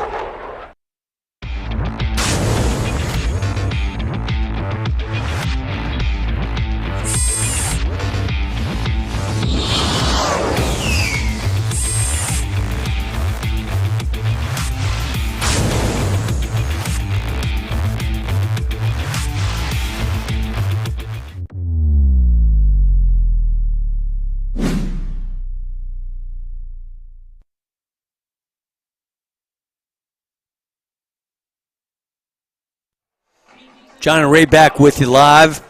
Here we go, 5:26 first half. And the Bombers have the ball. First down, 20-yard line. D'Angelo is in the backfield, got back offset to the right. He's got doubles out here on the near and far side. Looks like they may try to crank up the air game a little bit here. I'd expect it. And they have shown primarily run. Got an out route down here to the receiver, down about the 28-yard line before he's forced out of bounds. That'll be a pickup of about 6 on the play. The ball will be spotted out here at about the 27-yard line, third and 3. Well, just airing it out versus Del City is going to be pretty much non-existent for this team, the more than like we do. But again, just attacking their zones underneath, getting underneath those corners and making them come up and make a tackle might be their way to victory when it comes to the passing game. And they try to get Del City to jump. Almost got Tango they exposed. He's more than likely going to blitz on this play. Yeah, he sure is looking blitz up the middle there. Number 9 on your screen is Tango McCulley. He's had a great game so far. He has. D'Angelo's got, and he does hand. No, he keeps it up the right side. Takes a handoff to the left, kind of a counter play, and he finds nothing. Yeah, he runs into a brick wall there. That's called the Eagle Wall, front 4. The ball is going to, no gain on the play. Ball will be spotted. Fourth down, punt team comes on, and that'll be another stop for the Eagles. Good job by Delaware City, just taking away what Midwest City wants to do. They want to run with D'Angelo Irvin, but guess what? They cannot as of late in this first half of this ball game. They're trying to force them to throw the football. They know that nobody can throw it on them more than likely, with the defense changing up a little bit from a year ago and the pass rush being just as strong as it's been last year and every year before. It's just going to be nearly impossible for Midwest City to do so, but that's what Delaware City is forcing them to do. And they already have turned this game into a bit of a shootout, and Midwest City is going to probably have to change what they do in the second half to get points on the board, but we'll see. So Midwest City couldn't get all the players in, so on the punt team there, so that's going to back them up 5 yards, delay a game. And so the ball will be spotted at the 23-yard line, still 4th down, obviously. And back to receive the punt is Braden Adama, standing on his 39-yard line. And the big kicker for Midwest City on. Standard punt formation. Looks like the Eagles might come a little bit. No, they don't. The outside comes, but got a shanked kick out to the left side here. Not much of a kick. It's going to be spotted out of bounds at about the 33, 34-yard line. Will be Eagle football in Bomber territory. 3:31 left in the first half. Eagles on top 24-0. So let me take this opportunity to give another shout out. This one goes to the Sheriff of Langston, Sheriff Hill. Sheriff Hill is also a gunnery sergeant in the United States Marine Corps, and he saw action over in Iraq and during that conflict over there. And he's a great man. He's married to the former principal of Del City High School, Gina Hill. They're watching, so it's good to have you guys with us. Thanks for tuning in. Thanks for your service, both of you. Service to community, service to country. Anyways, it was great to see that you're watching the game. Okay, so Godwin takes a snap. He's going to take it around the right side, short side. Trying to get around the edge, doesn't able to do that. Kind of skirts inside and taken down for a loss on the play of 2 yards. Well, if you're the Midwest City defense, you can't blame too much on anybody else for, how things went in the first quarter and early in the second quarter, as they were just bending over for Delaware City and being pretty soft, honestly, letting them run all over them with, Braylon Audemars, and then the big-time catch in the end zone by Kenandra Thomas just exposing that defense. But things have changed late in the second quarter, and they're being asked, a lot of them, honestly, because the Midwest City offense just cannot capitalize on anything.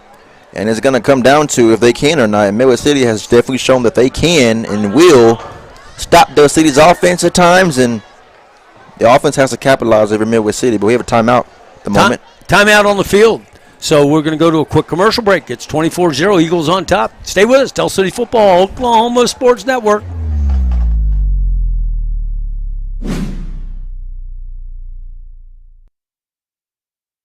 When it comes to your home, you need someone that you can trust to keep it safe and protected for you and your family.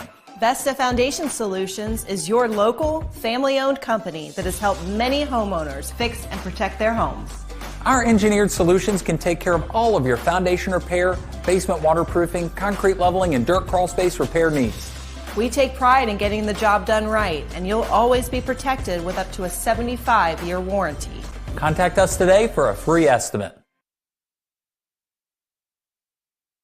We come from different backgrounds, with diverse interests and unique learning styles. Finding classes that fit your individual needs isn't a challenge at Cameron University.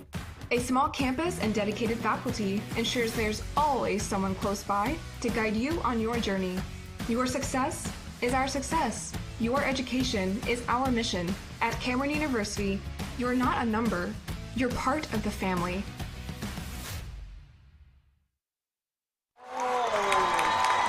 John Ray back live with you, and that was an interception by the Bombers. It was one-on-one out there, one-on-one coverage, and it was basically whoever could get to the ball first. Bombers get to the ball, so key interception, stop the drive, 2:47, Bomber football, the ball spotted at about the 10-yard line. So, tough break. Well, we mentioned it, Midwest City's defense, they had to make a play, and they give their offense 2 minutes and 47 seconds to go down here and go score the football. What sucks for Midwest City is that they elected to receive the kickoff in the beginning of the game, so they will not have an opportunity to come out straight at half and, you know, go drive down and make another quick touchdown. But they have 2 minutes and 47 seconds at this part of the field. Plenty of time to go down there and do something if you're Midwest City. There's a handoff up the middle. Not with that, though. You're not going to get that way. And there's number 8, Big Jadon Foreman, in on the tackle, plus a couple others. So that's going to be a loss of 2 or 3 on the play, it looks like. It'll be second down. The game clock's winding down. 2:28 left.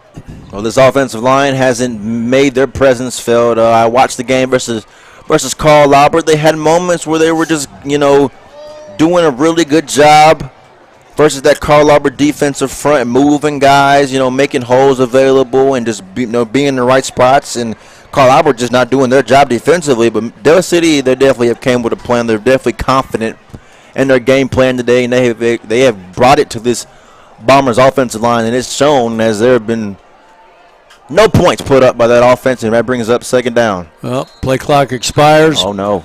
And push them back 5 yards, delay a game. Ball will be spotted at the 5-yard line. Timeout. Oh, they did get the timeout. Okay, I'm sorry. So we got a timeout. There was not a delay of game as the clock play Just clock about. wound down. So we're going to go to a commercial break, quick commercial break for 24-0. Eagles on top. Stay with us. Del City Football, Oklahoma Sports Network.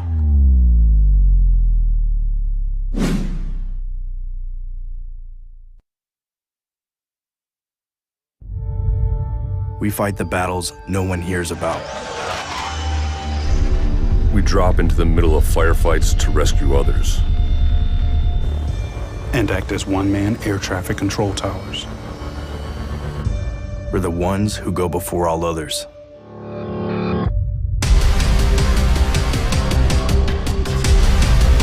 Join the fight.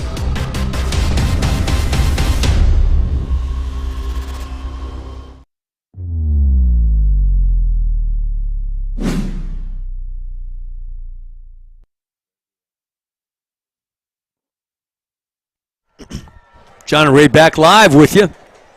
Bomber football, 2nd and 10. Ball spotted at the 10-yard line. They have 144 to go down here and make a play. Second down, as you mentioned. D'Angelo back to pass. That was a blitz. Whoa! Coming around the reverse out to the left side. He's got a little run room out here. Kind of does that famous stutter step of his. Ball's going to be spotted out of bounds, about 17-yard line. Close to a first down. I think it is a first down. We'll see what they – no.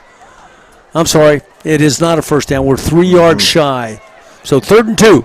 I will mention that when D'Angelo Irvin was a freshman, I played him my senior year. Oh, and okay. And honestly, I remember going into the game and being told that he was slippery, blah, blah, blah, et cetera. You know, be aware, you know, he might make things difficult when you know, rush him. And that was not a lie. He very much was slippery. It was hard to grasp him.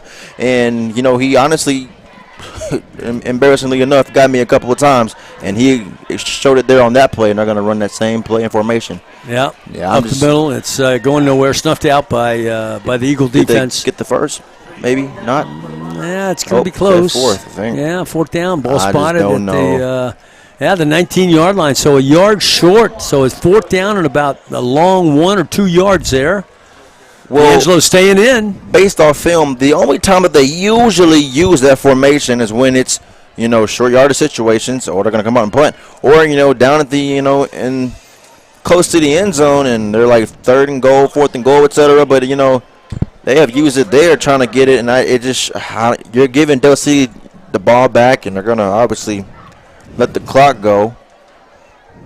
But it's just been a rough situation for Midwest City, as their offense has not been able to click. And I think it's all honestly just due to the plays. And all honestly, I think just you have to just do more. As again, Del City, Coach Jones had to call a tough game. Nice punt. Oh, wow, it's a spiral. Takes Adam back. He had hands on it, so he fumbled it. They pick it up, 40-yard line, finding up the middle. He's got a little run room. He's 40-yard line, breaks to the outside, 30-yard line, still on his feet. He's brought down inside the 30, down around 25, and it looks like it could be a horse collar, so we may tack some more onto that run. Nice run by Braden Adama. So, Midwest City offense comes out with 2 minutes and 47 seconds left to make something happen. Then they give the ball back to Del City with 37 seconds left, and You know, even if they don't score a touchdown, they have the secret weapon. That's right, that big Stanley southpaw. Johnson. So they can easily get 27 points on the board. I say easily, but I'm not sure how easy it is to actually kick from this distance. But for him, it seems pretty easy. But I assume they're probably going to try to get down there really quick within these 37 seconds and get a quick 6. Eagles have 2 timeouts, 24-0, Eagles on top. Ladies and gentlemen, stay with us during the halftime. Our band is here, and our band will play, and we'll bring that to you live. And that halftime show is brought to us by Vibe Nutrition. Can't wait to hear the pride of Del City. So let's see, we are going to mark it off, and there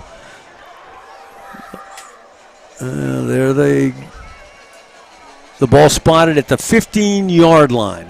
Okay. All right, well, here we go. It brings up 1st and 10, I want to say, or goal. You're right, 1st and 10. For Del City, trying to get their last second commands from the sideline. Of course, Madonna is in the headset. And Coach Jones here giving him instructions of what he wants here on this 1st and 10 play. Godwin brings doubles out, back to pass, looking downfield, Nice looking blitz. flushed out to the left side. work. He's looking corner of the end zone. Got a receiver in the corner. Ah, he dropped it.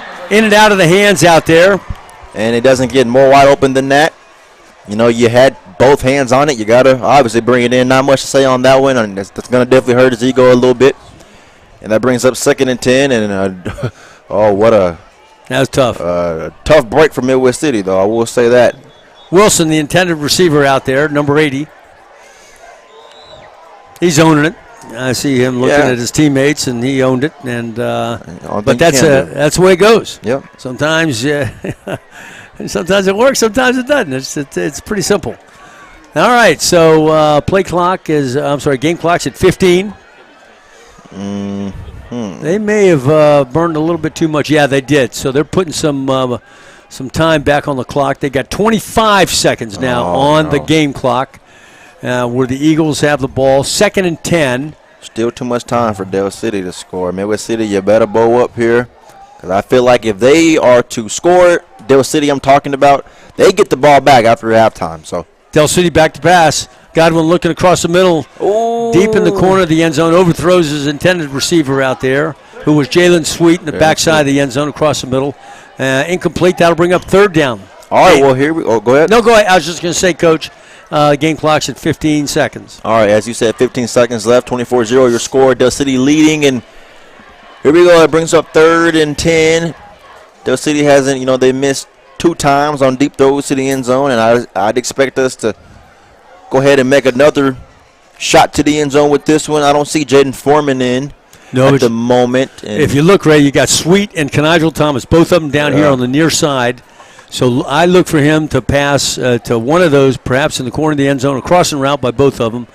We'll see. I can definitely picture Jalen Sweet here, running into the middle with a deep post over there, as we have made a living with that the past 3 weeks. Back to passes, Godwin. He's looking. And exactly right. You got the crossing route in the end zone. There's a flag on the play. Flushed out of bounds as Godwin still on his feet down around the 10-yard line.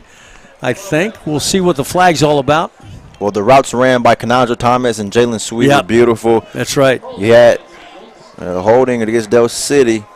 You had Sweet go to the outside, and he was lined up in the inside. And then you had Kenigel Thomas, who was lined up at outside, make his way into the inside, and he was over. Yeah, he was. It's just But he was open right when he got flushed out, and he had to reverse out there, and it was too hard to get his body around to hit Kenigel. Yeah, I wouldn't want him to do that. It'd probably be picked. So the ball's going to be spotted at the 30-yard line, where it'll bring 3rd down and long for the Eagles. Good job by Midwest City. You're making things happen. You know, they had 37 seconds left, and they were in great field position. Del City and Midwest City is making things happen. Should have been a touchdown on the first play, in all honesty, but didn't happen. So here we go. Trips out to the right side. Thomas on the outside, and Jalen Sweet in the flanker position. There's a snap. Godwin back to pass. He's looking across. He's looking across the middle. And did he get that? Did he get that? Oh, he dropped it. Everybody flopping their hands up. Yeah. Oh, man, that would have been one heck of a catch. Oh, you bet. And throw. Yeah, that was a nice toss by the right-hander there, and Jalen gave it everything he got on that crossing route, but not to be. Fourth down. Well, he beat two people. Jalen Sweet did. He's just very fast, and they're going to bring out Stanley Johnson, of course. Yep. To make this field goal, to make this a 27-point ball game with 6 seconds left for Del City. If you're Midwest City, that's another win. So Ray, this will be a 36 plus 10, 46-yarder. Okay. Well. So 46-yarder for the big southpaw. So this is a real test. We'll see how this plays out. I'm sure he'll get to celebrating if he puts it in. Coach Jones giving these kids this experience that you'll need later on in the season. Oh, for sure. So we'll see what happens here. There's a snap, ball's down, kicks up, and the kick is a good kick. Did he get that? And he got it. It looks like no, he did not. Wow. Well. Okay, so the wall was not to be, and the time expired. So that's the end of the first half, ladies and gentlemen. Eagles on top 24-0. Now, here's what's going to happen. You're going to be able to watch the Del City Band. You're going to be able to watch the Ray and Jacoby show, which is a great show. But first, we're going to go hear from our sponsor. So stay with us. Got a great halftime show planned for you. You're watching Del City football on the Oklahoma Sports Network.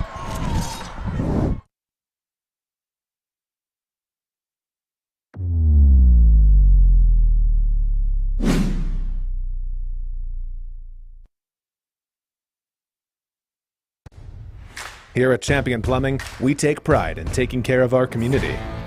When we hit the road, we're fully prepared to solve your plumbing issues.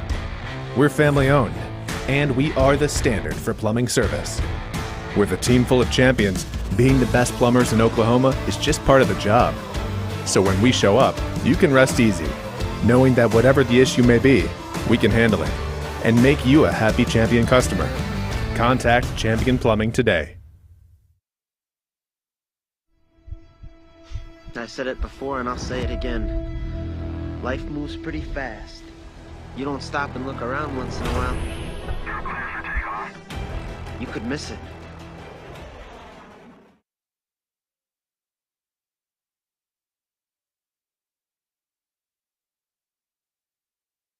Welcome back to another fine Saturday morning here at the Johnson House, where the team at Champion Plumbing is about to perform one of their classic pipelining maneuvers. Watch their technique as they begin pouring in that epoxy. Oh, wow. Didn't miss a drop. That, ladies and gentlemen, is why these guys are the champs.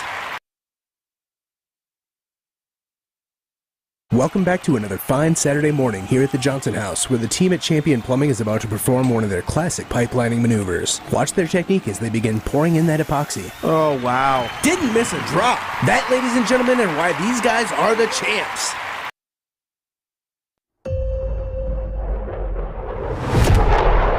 The Earth is 70% water.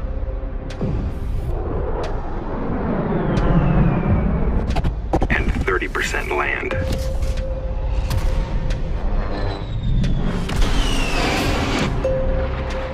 But the entire sky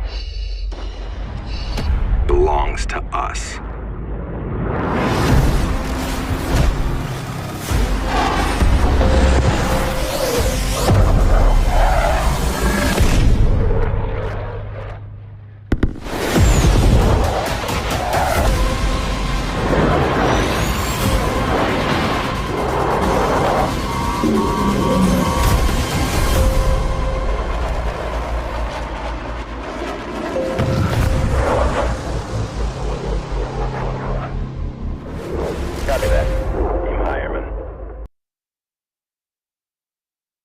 Here at Champion Plumbing, we grew up under these lights, so we know what hard work and dedication really means.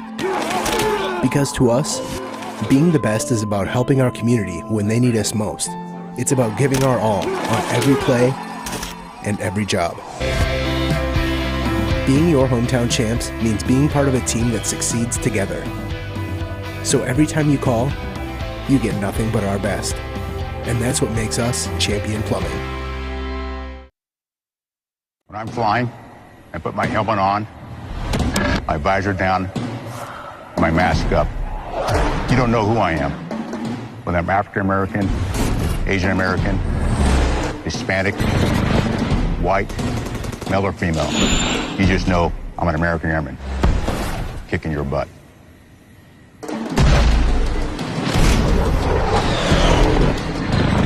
I'm General C.Q. Brown Jr. Come join us.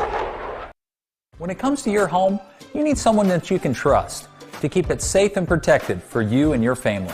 Vesta Foundation Solutions is your local, family-owned company that has helped many homeowners fix and protect their homes. Our engineered solutions can take care of all of your foundation repair, basement waterproofing, concrete leveling, and dirt crawl space repair needs. We take pride in getting the job done right, and you'll always be protected with up to a 75-year warranty. Contact us today for a free estimate. We come from different backgrounds with diverse interests and unique learning styles. Finding classes that fit your individual needs isn't a challenge at Cameron University. A small campus and dedicated faculty ensures there's always someone close by to guide you on your journey. Your success is our success. Your education is our mission. At Cameron University, you're not a number, you're part of the family.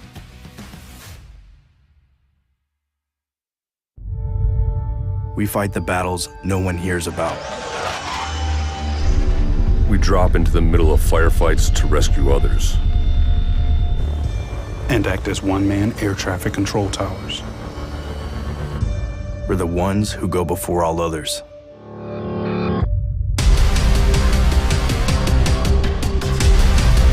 Join the fight.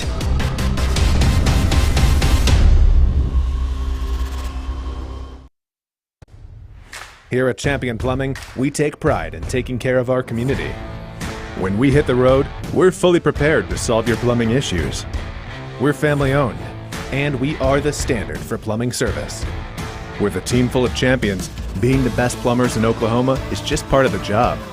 So when we show up, you can rest easy, knowing that whatever the issue may be, we can handle it and make you a happy Champion customer. Contact Champion Plumbing today.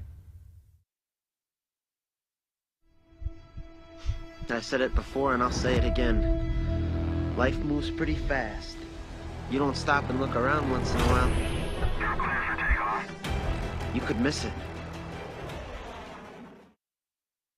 Welcome back to another fine Saturday morning here at the Johnson House, where the team at Champion Plumbing is about to perform one of their classic pipelining maneuvers. Watch their technique as they begin pouring in that epoxy. Oh, wow. Didn't miss a drop. That, ladies and gentlemen, is why these guys are the champs.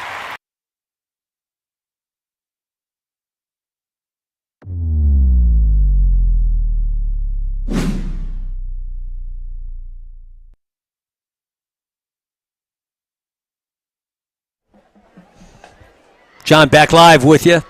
Ray's taking a break outside the booth, but Jacoby's here, and the Del City, the pride of Del City is coming onto the field, and you're going to listen to them, and you're going to watch them. And when they went by the student section over there at Del City, man, you could hear them. They were so loud and proud, our kids over there, and you could see them. They're all pink over there, and I mean, their school spirit is so exciting right now. And but anyways, let's listen in to the pride of Del City under the direction of Director Sean Johnson. Ladies and gentlemen, the pride of Del City. Drum major, is your band ready? You may now perform.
Ladies and gentlemen, presenting the Midwest City High School Marching Band. Our drum makers are Emma Hans and Story Fields.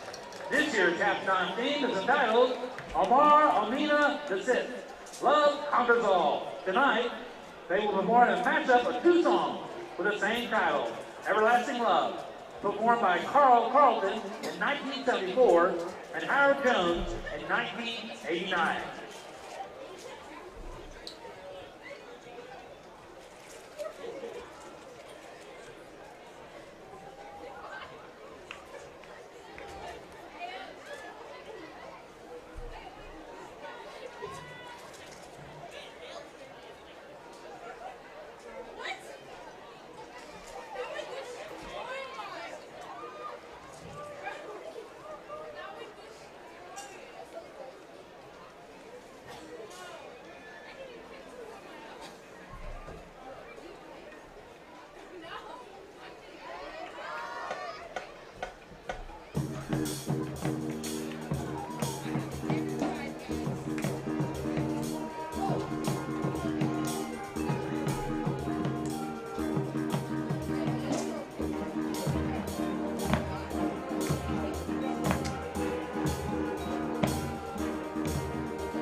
Had to go through a lot to get this out though. My old middle school principal, she wouldn't let me get through. Then she realized who I was and cussed me out because I had the worst 8th grade class she ever had. It was jokingly, but it was still.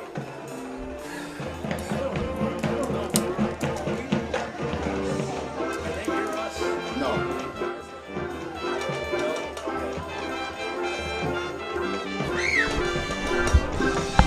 Definitely.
Coaches.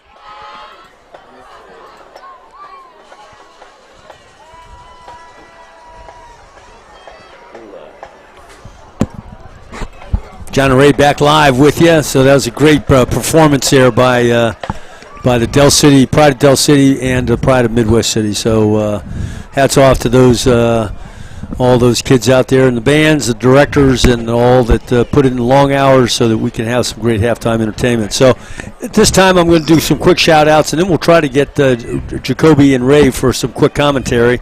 But I have to give my daughter Kelly a shout-out, Ray, and she's an emergency room nurse and by day and night in Virginia Beach, Virginia, and she's also in the Navy Reserve. She's a chief, and she just came back last year from a year-long deployment to Djibouti, Africa. She was with the Riverine sailors out there, keeping the Red Sea lanes open, and she was with boat crews going out there and doing that. And Kelly, if you're listening, thank you for your service in the hospital there and helping people with their health, and thank you for your service to our country too, which is you've done a great job, both you and your brother, and there are others like your brother-in-law. Okay, so here we go. A couple other shout-outs real quick. The secretary's always got to get a big shout-out with them. And first name, Susan, Sylvia, Becky, Lori, Bridget, Debbie, and Amber. I don't know if I missed anybody. But a special shout-out to the counselors, Lee, Dana, Terry, and Shelby. And to my man, Mike Patton. Mike does the announcing of our home games on the public address system back there at Calcium Field. Great job, and he occasionally comes up and visits with us. He's up in the booth right now, and his wife Melissa and his daughter Rose, they're listening to the broadcast. And so, hey, Melissa and Rose, thanks for checking in. You sure do have a great husband, a great daddy. We enjoy him at Del City High School. He does all a great job. Another special shout out to Megan Martin, her parents. She's our special education teacher at Del City High School. Another one that dedication, loyalty. It's amazing, all these teachers. But her parents, Hank and Susie Martin, they're Midwest City alums, but by golly, they're Del City High School football fans. And so to Susie Martin and Hank Martin, welcome to the broadcast. And you sure did raise a wonderful daughter. We love her at our school. Let's see, who else? Catherine Aliotta, she's watching tonight. And the Gentry brothers are always watching. Mike and Gary, you guys do a great job, and it's good to have you on. Up there in Minnesota, we have Granny Great Hooper. She's in Minnesota. She's worried about her team, the Vikings. I think they got the Packers this weekend. So that'll be interesting to see how that plays out. That's a loss. I'm sorry. I'm sorry, Granny Great, but that's a loss. Okay, and then we have Trish Madonna, the offensive coordinator's lovely wife. Her dad and stepmom are listening. Henry and Judy Garza, and Coach Madonna's aunt and uncle, Leo and Gracie Madonna. They're listening as well. So, at any rate, all of you in Eagle Nation that are listening, I wish I could give a shout-out to all of you, but thanks for tuning in. And we do have some time here. We're going to turn the headset over to Ray and Jacoby and for some great game day analysis at halftime. So here is Ray and Jacoby for the Ray and Jacoby halftime report. Well, as I wait for about 1 second for Jacoby to get the headphones on, he is on. And we'll just quickly recap this game. Jacoby, I always like to hear from you. We're up 24-0, very similar to how we were last week versus Booker T. Midwest City, they have struggled, but they have shown signs of life. What do you expect to see from their offense in the second half? Well, personally, knowing Coach Hall, I feel like Coach Hall took him to the locker room and gave him a good game talk about this halftime coming up. I feel like seeing Midwest City on the field, I see him a little drowsy. I see a little energy. I feel like energy going to I feel like Midwest City is going to bring some heat out for the second half. But I see Del City showing good life right now. They're like full of energy. It's like they're not stopping. Coach Jones got that little walk into the huddle. That means it's game time. And he get that feet moving fast. When you see him come out the side, you know they're ready to come out for some more football. Honestly, I feel like if Midwest City don't put a stop to this or put like a defensive pressure to the Del City offense, this game can easily walk away with an upscore, putting this game away. I agree. I agree. I see signs of Del City. I don't see tiredness going on. It's crazy. Like, the line is always playing both sides of the ball, and they're, like, really energetic on both sides. So I see Del City like a soldier team over there. Midwest City, overall, I feel like if they come with a defensive stop, if they come with some good offensive plays, I think if they go more of that quarterback running game up the field, had they had a lot of advantage over Dell City with that, I feel like Midwest City could put some points on the board by the end of the game. I don't want to jinx the game. I don't want to take the game away. Yeah. I'm gonna say this could be a potentially close game by the end of this game, maybe. Well, honestly, for the sake of our entertainment, I hope it is. Yeah. But at the same time, it would be nice to see Dell City, if you're a fan of them, walk away with a big victory. And for Midwest City fans, I guess it'll make you even more upset as you start the season off 0-2. And it has been a rough season. It's been a rough seasons. I could imagine hasn't been the best for them. I believe their last really, really good year was in 2018 when they were in the semifinals, I believe, against Bigsby. A close game versus them in Lawson. That'll conclude halftime for both teams, as we'll be moving soon back to me and Captain Kelty. And just real quick, just want to say thank you for Jacoby here on that halftime report. And as we await Dell City's kickoff return team and Midwest City's kickoff team for this second half of play. So great job on the halftime report. That was brought to us by Vibe Nutrition, where happy, healthy, and taste come together. Healthy never tasted so good, just off Sooner Road between Ted's and the garage, their burger. So here we are. We're going to start the second half. This quarter is brought to you by Dynamite Driving LLC Driving School. Can't get into DPS? Come test with us today. We test 7 days a week. We can test anyone with a valid Oklahoma permit. We offer driver education classes, private drives, several drive test packages. DynamiteDriving.net. 635 Northwest 7th Street Moore, 405-467-9121. And the Eagles are back to receive the kick. Midwest City kicking from the 40, as always.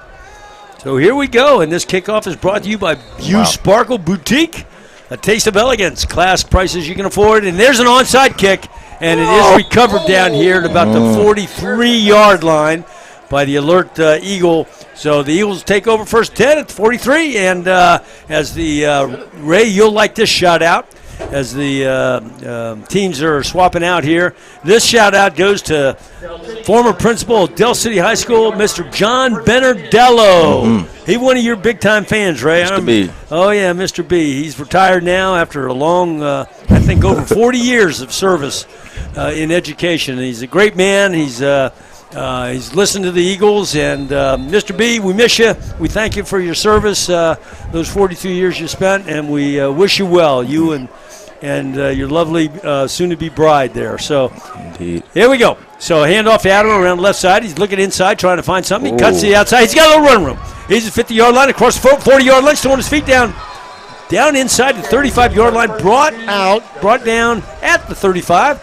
Pickup of about 25 on the play. Well, it's just been how we've explained it with Dell City. It's been very balanced offensively.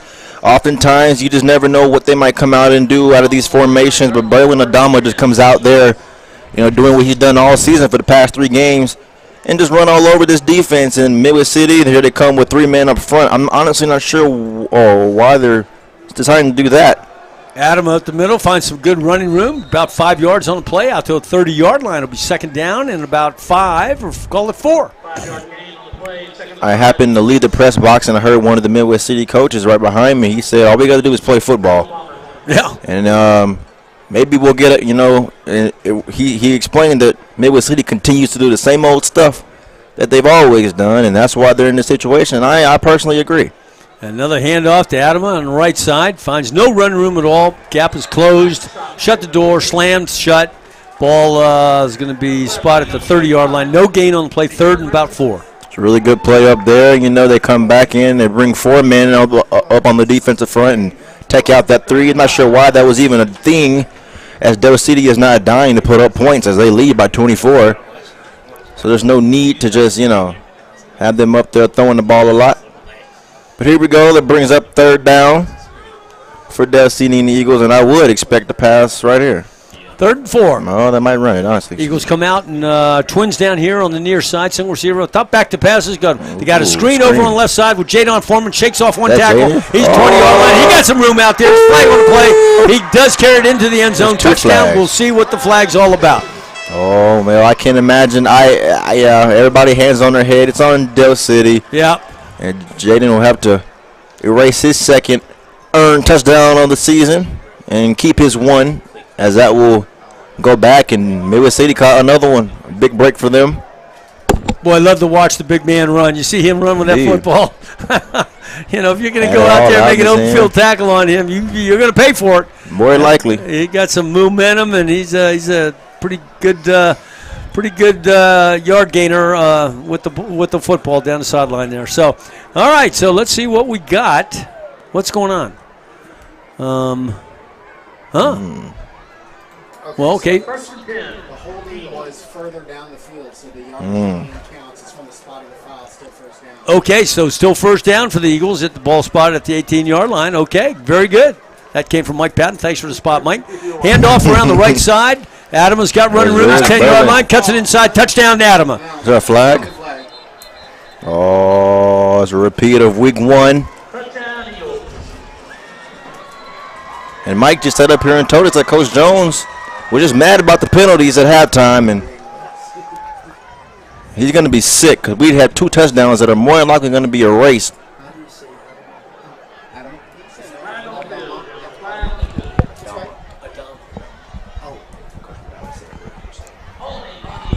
Okay, holding on the Eagles that bring them back. Let's see, where they're going to mark it. They're going to mark it at the 28-yard line, where it'll be, again, third down and long.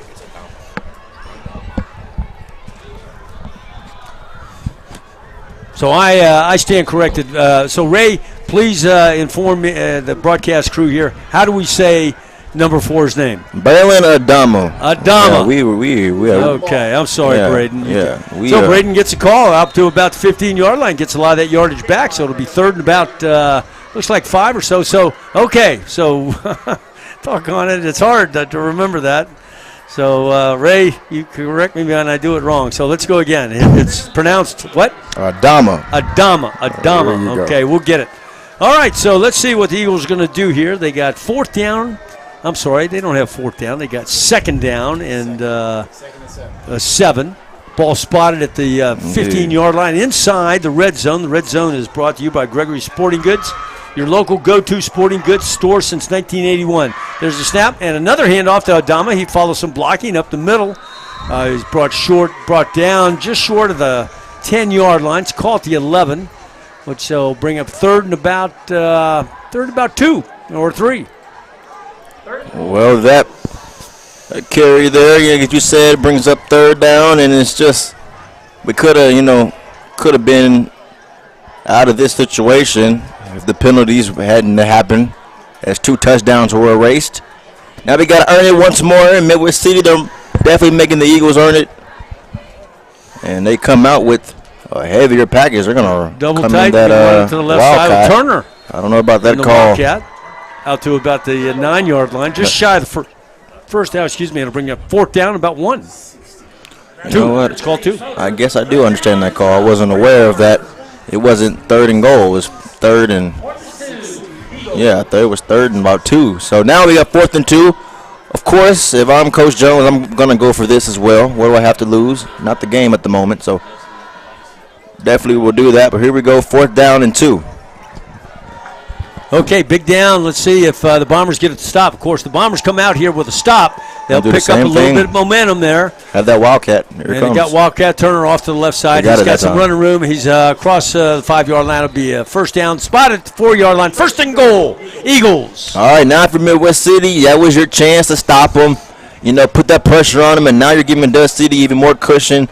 And it's just, if Dust City scores here, they make this a big game. A larger lead, obviously, and it's just not going in the favor of Midwest City. They got to come up. They have 4 more downs to do so, but again, they have 4 more downs, and that makes it all the harder here on first and goal. Wildcat package. Turner takes it going off the left side. He's got a little run room out there. He slithers inside. Yeah, ball's still going to be spotted at the 4-yard line. Pick up about 1, so yards are hard to come by out there. We'll see if they stay with the Wildcat. Well, Midwest City's bringing in some beef with their interior guys. That Wildcat has been... It's been a good thing for Del City of the past 2 weeks that they have used it, and it's worked very well for them. Coach Madonna has always had a specific play in in the red zone that he always used. I remember he used to use back in 2018. He would have linebacker Jamari Ayers go ahead and take it in. He had guys like Donovan Stevens go ahead and do it. Then Jason Smith a year ago. Godwin hands it off to Adama. He's not going to go anywhere. A loss of about 1 or 2 not on working. the play. That did not work. So they got out of Wildcat, went back to gun. That didn't work. So we are in the red zone. Gregory's, thank you so much. Joel and Greg over there. Gregory Sporting Goods, local go-to sporting goods since 1981. Appreciate you sponsoring the red zone. And by the way, that last kickoff, I forgot to tell everybody. You know it anyway. Use Sparkle Boutique, a taste of elegance and class. Prices you can afford. Let no one dull your sparkle. All right, so here we go. The Eagles bring Kenigel Thomas out to the near side, wide side of the field, incidentally. And there's nothing in there. Wide open on that slant. Godwin back to pass. He's looking at the quick slant. Oh, he was kind of looking at Kenigel on the quick slant. Hit his arm. Somebody got his arm deflected. So that brings up 4th down. So the kicking team will come in. Field goal team will come in. Yep. With the big left footer. We'll see how this plays out. Well, the last field goal try Del City had for 3. It did not go so well as Stanley had just missed. He hit the crossbar to make this 27-0. This time it's a much easier field goal to make, and a good stop by Midwest City. A lot of things played in their favor on that one, and Del City just shooting themselves in the foot on that possession there, as they did at the end of halftime as well. Goldsby to the holder, ball's down, kicks up, and the kick is... It's good. All right, so right down the middle. So we got 3 more to tack on to 27 plus 3 equals 30. So the Eagles are on top 20. The Eagles are on top. Took off a lot of. Do we have 30 or are we at 27? 27. We're at 27. They already added it. That's right. Thank you for keeping me straight. 5:56 left in the third quarter. Eagles on top 27-0. Stay with us. You're watching Del City football on the Oklahoma Sports Network.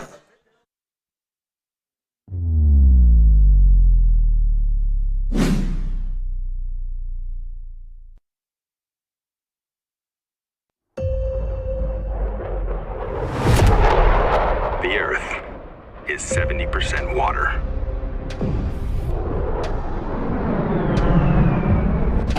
And 30% land.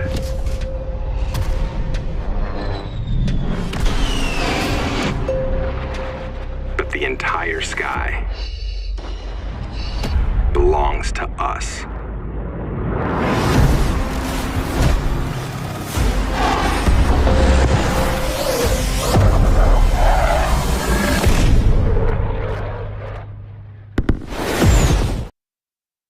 John and Ray back live with you. The big left footer, the big southpaw kicker for Del City. Left to right on your screen. West to east. And there's the kick. And he gives it a good boot again. This one's a little bit high. It might be returned. Taking it to the 4-yard line. Thought about doing brings it out to about 15-yard line. So good return by Midwest City. So it'll be 1st and 10. Bombers, 27-0 on the scoreboard. Yep, 5:48 to play. Del City, they took up a lot of that third quarter, and we get to finally see the Bombers come out offensively again, and they have to get things going. It's just simple as that. One of their assistant coaches said up here in the press box, we just got to play football and stop doing some of the same things that we've been doing over and over again, but they come out with a pretty traditional set that they've been in throughout this game, and we'll see if they show anything different to Del City. But I'd honestly expect us to see that little 2-back formation that they had, where they just kept powering it to the left side. And here we go, 1st down and 10 for Midwest City. Eagles showing a 4-man front. There's a handoff to the right side to the running back, and that goes absolutely nowhere. It's just not going to work. 2 on the play. It's just not going to work. Del City is so tough. What makes them a great defense every single year is how much pride they take in the run game and how much pride the coaches take in the run game. You know, you can't do anything else. You can't play coverage, you can't pass rush, anything like that until you stop the run. You know, or teams will just take advantage of you, as Del City has done with Midwest City today. They've exposed them. They've shown that they are not the toughest up front or the toughest all around defensively. Midwest City, offensively, here we go. D'Angelo back to pass, reverses out to the other side. He's got a receiver out here, in and out of the hands down here at about 20-yard line by the receiver. Incomplete pass. That'll bring out 3rd down and 11. 3rd and 11, that's the last thing they needed. They needed to at least get that and maybe him go upfield a little bit. He had space from the sideline, so if he did catch it, he probably could have rebounded with his balance and then went upfield and got maybe close to a first down or a first down. We'll never know because he dropped the pass, but here we go. Okay, well said, Ray. All right, so here we go. We got a big 3rd down here for the Bombers. Ball spotted at the 15-yard line or so. 3rd and 11. Bombers come out in the tight package, strong to the right. Backs all set to the left with a single receiver down here on the near side. There's the snap, and he's back to pass. He's looking at the out route up top, and he overthrows the out route, looking for the tight end, and that's incomplete. So it'll be 4th down for the Bombers, and the punt team will have to come on. Yeah, you got defensive coordinator Coach K walking down here on the sideline shaking his head, and it's been that kind of game. 27-0, 3rd quarter. 3rd quarter's coming to an end real soon. 4:56 to play, and just like that, your offense once again at 3 and out. It's been a rough couple of seasons for Midwest City, and a very forgettable first half and a very forgettable first possession of the 3rd quarter for them offensively. Here we go. It brings up 4th down, no punt. Adama back to receive the punt for the Eagles. He's standing on his 45. He takes a bounce, and he picks it up at the 45 and just dragged down around the 40, we'll call it the 41, 42-yard line.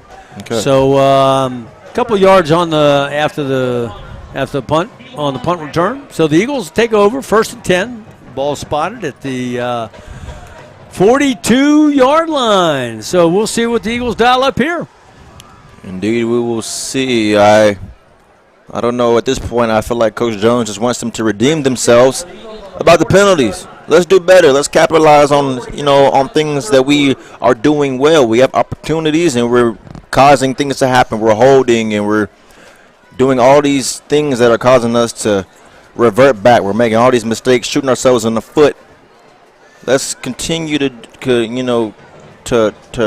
thrive and keep going forward with these plays.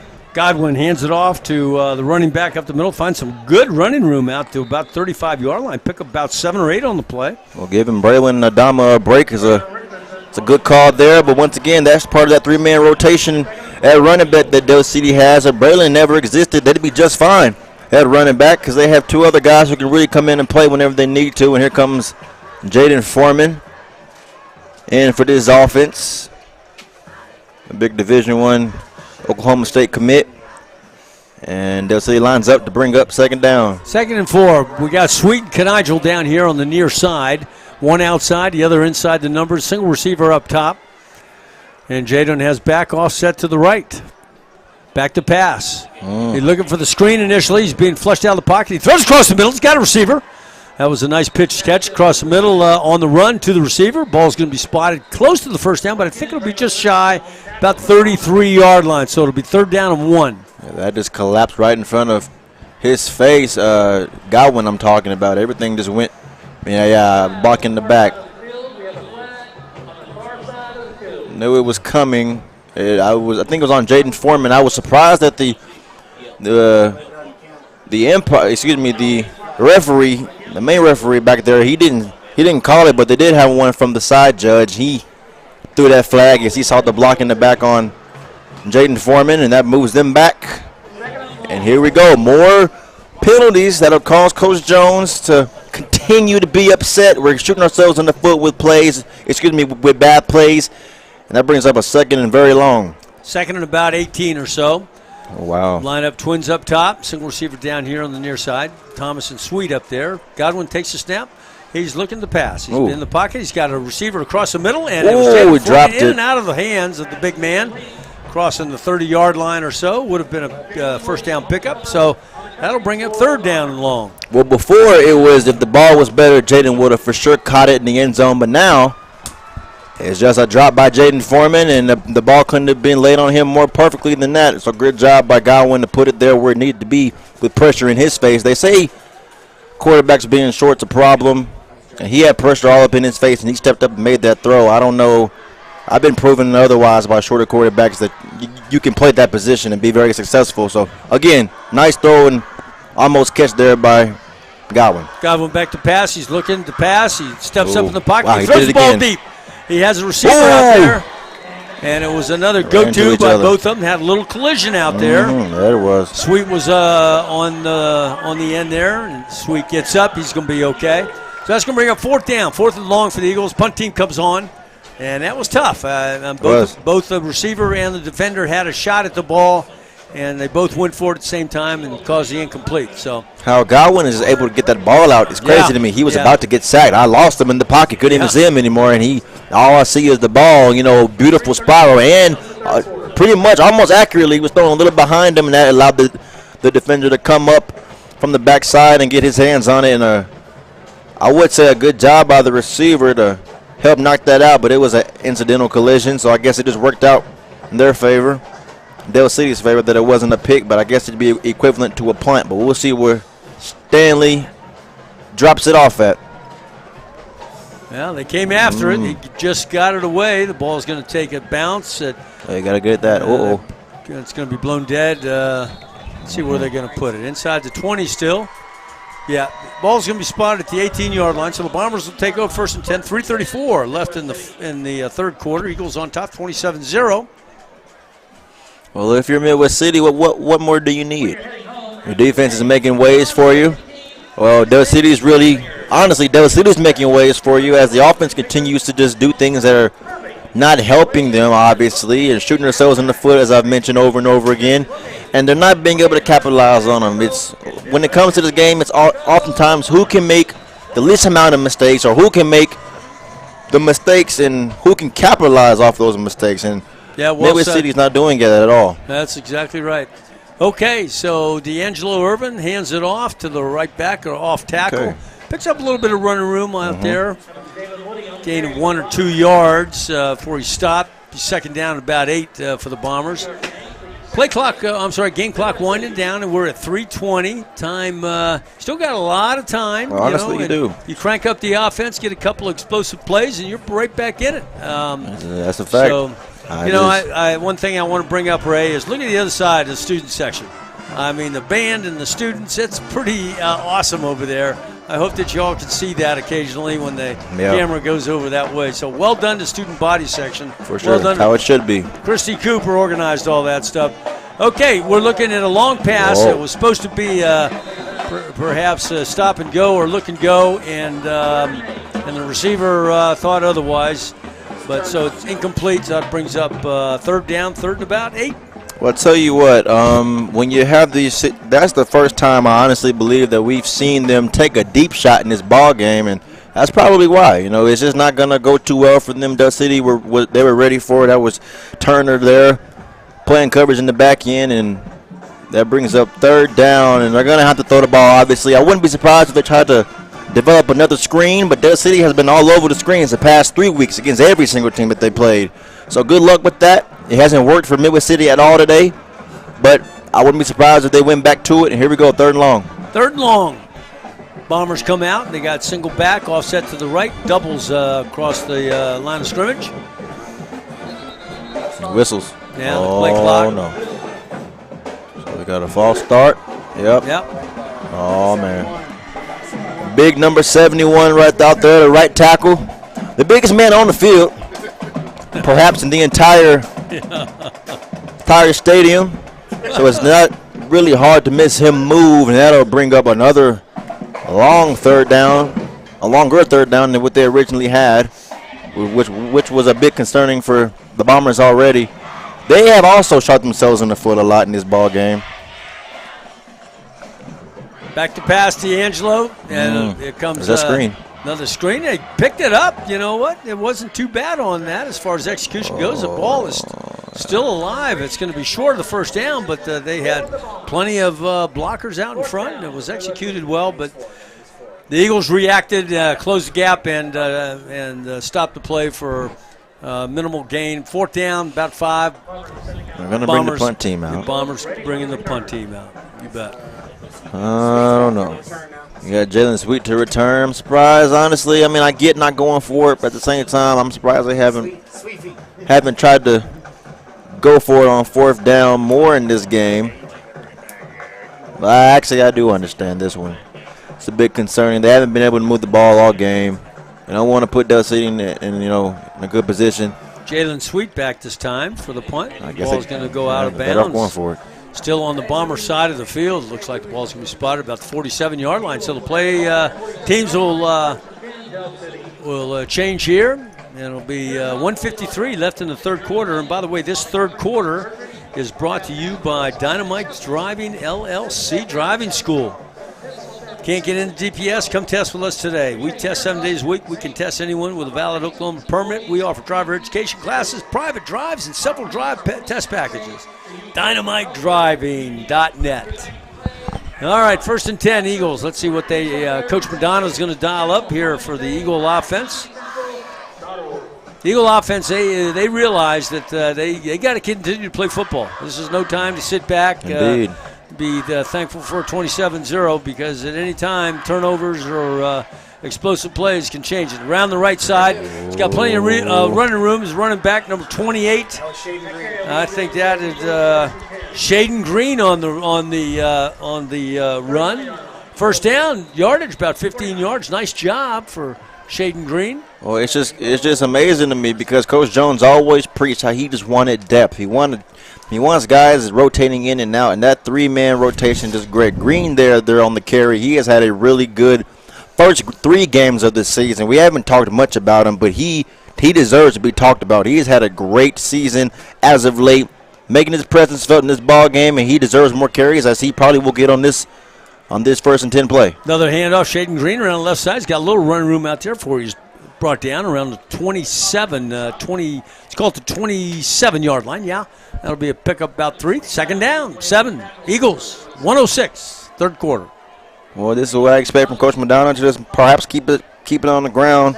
They've exposed that Midwest City defense in their front 7 all game pretty much with Adama, and now you got Green and for him doing what he can do in this offensive line of Del City pushing guys around. This entire football team is greatly in shape as they all pretty much play both ways. And then special teams included for a lot of players. They're doing it all. So being in shape and being mentally tough is all instilled in them. Godwin just managed to get it off. Looking for the out route out there, the number 23. Blake Barker, incomplete. That'll bring up 3rd down and 8 for the Eagles. If you're Midwest City, I would be serious about this. Try to get a turnover perhaps because you do have that secret weapon for Del City, and he could hit from here if he had to kick a field goal. And you just don't want it to make this 30-0. Of course, obviously, it makes the lead even larger and makes the cushion even larger. So it's just you got to do what you got to do defensively. Perhaps, go 110% on this play. If you're Midwest City, continue to do what you have to do. You keep being put in this situation over and over again by your offense. Do it again. Hopefully they can get the ball back and make something happen for you and get a spark on the field. But here we go, 3rd and 10. I believe so. Yep. Got Twins up top. Godwin back to pass. Flushed out. Oh, wow. He's head to the outside. They lose contain the outside. 20-yard line, down to 15-yard line. First down yardage. About 13 yards on the carry. Down inside the, looks like he'll be spotted around the 12-yard line. So Eagles, 1st and 10. Nice scamper by Godwin. When he has to, when he takes off, Coach Ray, he can move. You definitely can. And from this angle, boy, it looked like the defender had him, but Godwin made a really good play. He just really fast, and he get that edge, and he just even with a good angle, it made no difference. But so we got an injury timeout. We're going to take a timeout. So stay with us. You're watching Del City football on the Oklahoma Sports Network.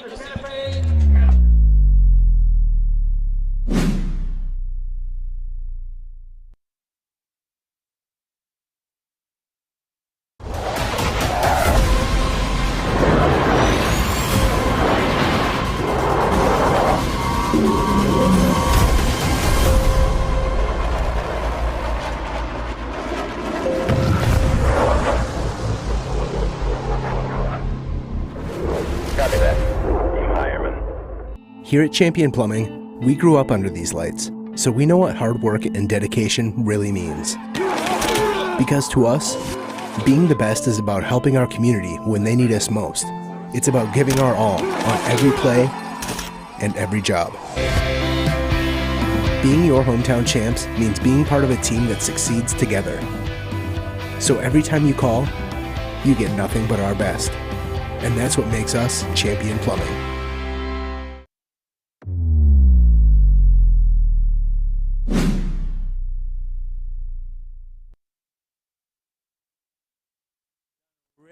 Back live with you, Del City Football, Oklahoma Sports Network. What a great night for the Eagles. 27-0 on top, 18 seconds left in the third quarter. And the Eagles come out to play first and 10, ball spotted at the 12-yard line. Eagles bring out, and if you notice on the near side, we got Sweet and Kenigel Thomas. Back to pass, he's looking at, he's got a route out on the top side. Jadon Foreman, looks like a flag route out there, but incomplete pass. So that'll bring up second down and 10. 6 seconds left in the third quarter. Here we go, Del City. They have struggled in the red zone today. It has been their worst enemy. It seems like a lot of their touchdowns are just coming from them, being able to get a big play perhaps. But, yes, when they were on the opposite side of the field, the end zone was their best friend. So I'm not sure if it's just this side of the field that's just not playing in their favor. But here we go. Brings up second and goal. Godwin twins down here on the near side. Let's see. Somebody jumped, it looks like. We'll see what that's all about. Procedure against the Eagles. Oh, that's just... Put them back 5 more. Coach Madonna's not going to be happy with that. Nope. Those little mistakes when you're inside the red zone and pushes you out of the red zone, that hurts. It hurts. Yeah. And it's just been biting them, and it just continues to happen, and I guess I might have jinxed them because I did say in the first half, Del City, congratulations on only having 1 penalty all first half. But, it has definitely changed since I said that. So I'll start shutting my mouth. But Coach Jones is definitely going to be upset, as he was upset at halftime about the penalties. It's the same old stuff that we just can't ever seem to get over. Godwin back to pass. He's looking across the end zone, being chased out of the pocket. He's still on his feet. Got a flag on the play. There's a delivery out there. Almost reception, good reception out there. Incomplete. Looking for Jalen Sweet around the 10-yard line. We'll see at the play what the penalty is. White hat coming to us here. Hold on the Eagles. So it's been rough. We'll replay the down. It'll move us back. That's the end of the quarter. So, ladies and gentlemen, we're moving to the fourth quarter. And the Eagles are on top 27-0. Stay with us. You know as well as I do, in Del City Mid-Del football, anything can happen. So stay with us watching Del City football on the Oklahoma Sports Network. Now, before we commercial, we're going to go down on the sideline to Tessa. Tessa, what do you take it away for us? Yeah, I'm down here on the Midwest City sideline right now. It's looking pretty good for Del City, up 27-0. Del City has done a great job of creating new opportunities on offense tonight that I haven't seen them try before. I love the pass game they're bringing into it, and even putting Jaden Foreman there on offense to play receiver a little bit right there. So I think it's looking good for them. If they can keep off the penalties, it'll get even better. Great commentary down there. Thank you so much, Tessa, for your analysis. We appreciate that. That's Tessa, ladies and gentlemen, student up at OSU and broadcast major, and she's going places, as is Ray. So look for both those that young lady and that young man to be on ESPN someday, and I'll be in my rocking chair watching you guys. So that'll be fun. All right, ladies and gentlemen, we begin in the fourth quarter, and the fourth quarter is brought to you by Tinker Federal Credit Union, the largest credit union in Oklahoma, serving members online in areas surrounding Tinker Air Force Base, Oklahoma City. Let me tell you about Tinker Federal Credit Union, okay? Those guys are always in the charity stripe. Now, here's what I mean by that. Anytime that there's a fundraiser, anytime that people need a sponsor for anything, I mean, you look at the golf tournaments and the military. They are always there helping and supporting the military. When the military has something going on, you can bet that Tinker Federal Credit Union is going to be there. That used to be under the leadership of Mike Kloiber, and Mike was a great racquetball player back in the day. And the new boss picks right up where Mike left off. And I'm sorry, I can't remember the new boss's name, but Tinker Federal Credit Union, you guys do a great job at Oklahoma. We thank you, and thank you for sponsoring our fourth quarter.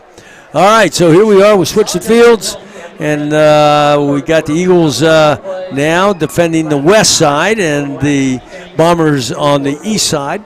There was one play at one time they're about to play, so they haven't fulfilled yet. Because of the penalty, it's not punt, so it's one. Oh, that's right. That's a good point.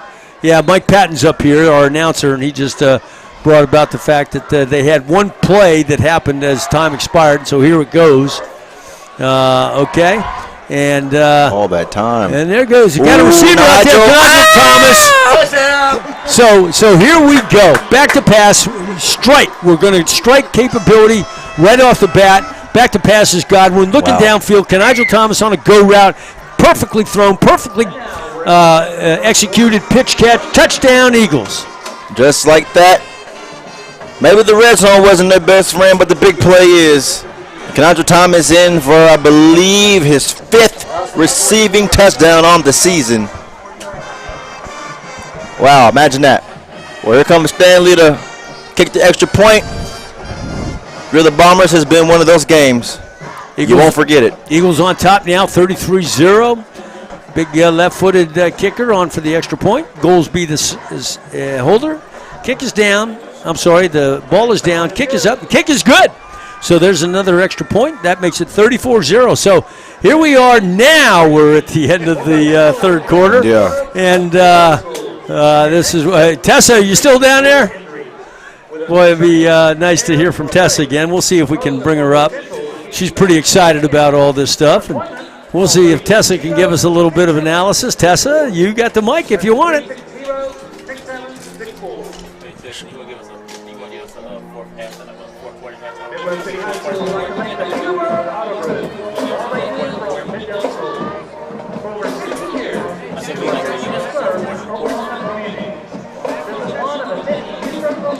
We love hearing from Tessa, so we're going to try to get her on the phone here so she can talk a little bit more about her observations.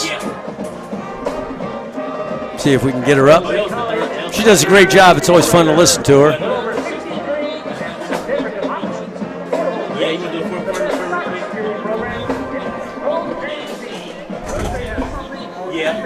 Y'all social media.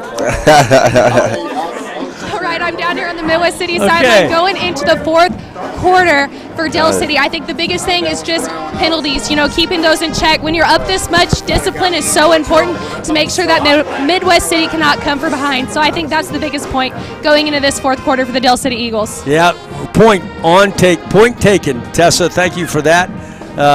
We all couldn't agree more. We're all giving thumbs up here. So Tessa, we love listening to Tessa's analysis. She's really coming along as a great sideline reporter.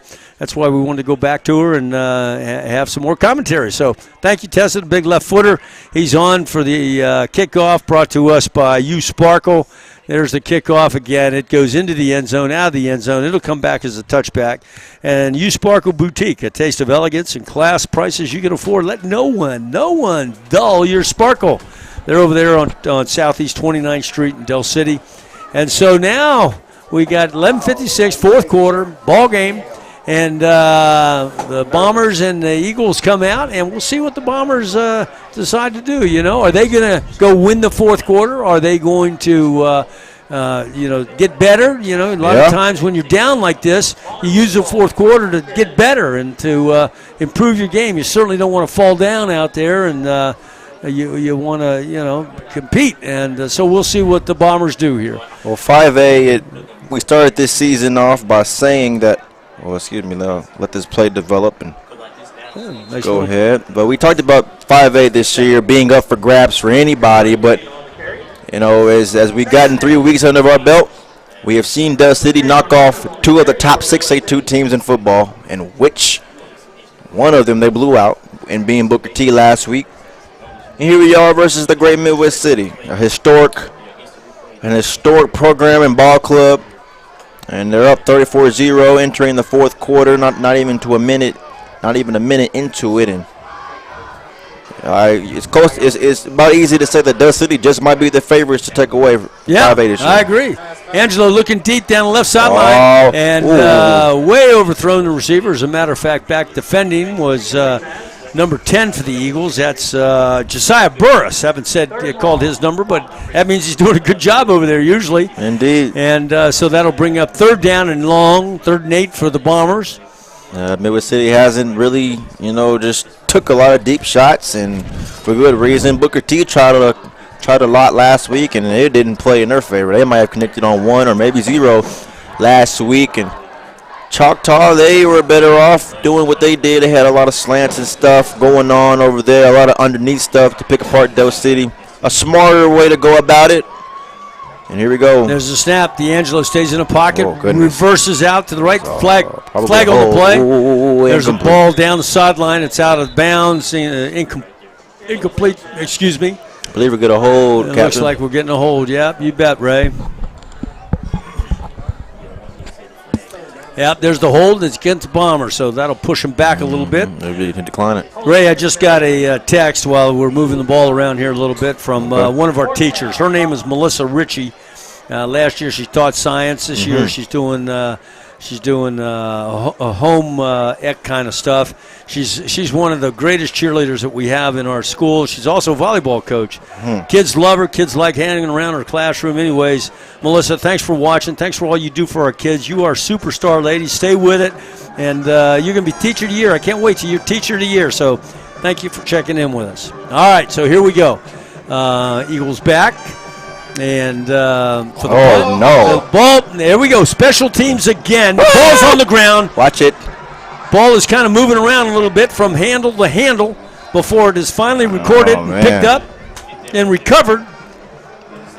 A lot like the Dallas Cowboys today from Midwest City. What can go wrong will go wrong. Yep. And it's been very bad for them, even on special teams. And that sets Del City up, obviously, perfectly.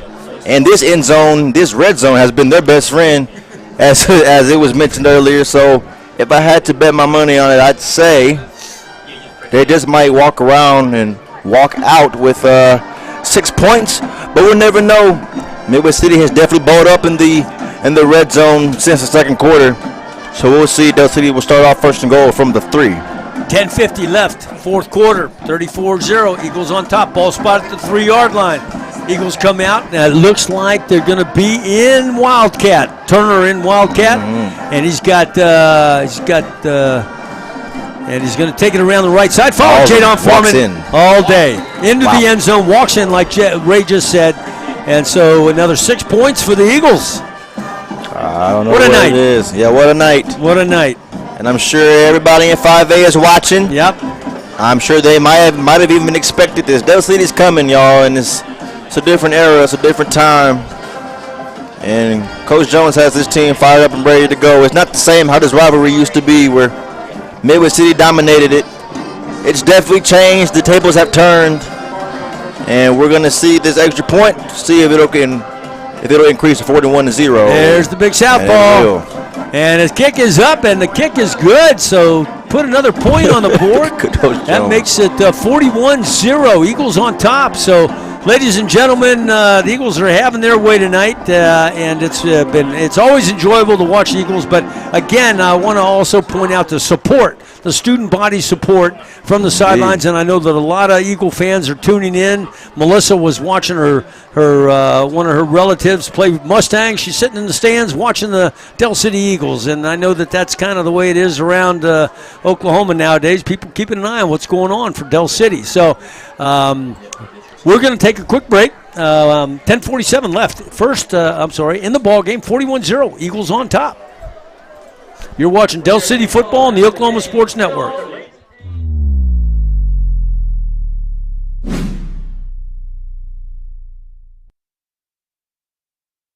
When I'm flying, I put my helmet on, my visor down, my mask up. You don't know who I am. Whether I'm African American, Asian American, Hispanic, white, male or female. You just know I'm an American Airman kicking your butt.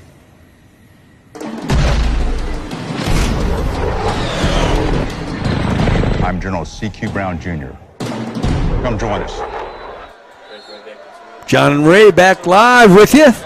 Eagles on the kickoff. Use Sparker Boutique, and there it is, another one into the end zone, out of the end zone, come back to the 20-yard line. And we thank U Sparkle Boutique, a taste of elegance and class, prices you can afford. Let no one dull your sparkle. Fourth quarter, again, brought to you by Tinker Federal Credit Union, largest credit union in Oklahoma, serving members online and areas surrounding Tinker Air Force Base, Oklahoma City. They do a great job. And ladies and gentlemen, stand by for the postgame and the player of the game. Hopefully we'll have the head coach on an interview at the end of the game. But Rose State College, those guys do a great job over there, and I'll recognize them here in a little bit. They'll be doing the player of the game. That Jacoby, hopefully, that Ray will have a chance to perhaps talk to down there. Bomber, another handoff up the middle. Little run room. He's on his feet out to about fumble. Ground calls a fumble, I guess. So they call it dead. Ball's going to be spotted at the 34-yard line. That's first down yardage for the Bombers. Well, if Kanaja Thomas was not there, that was going to be the best play of the night for Midwest City. It would have been a touchdown. That was the best play of the night for Midwest City. Yeah, I agree. And here we go, 41-0. You need a spark, and a big play would have been nice for them. Here we go. It brings up 1st and 10. 1st and 10. Ball spotted on the 35-yard line. D'Angelo still, Irwin still in at quarterback. He's got back offset to the right. Trips up top side. Single receiver down here on the numbers on the near side. There's a snap, and there's a handoff off the left side, it looks like.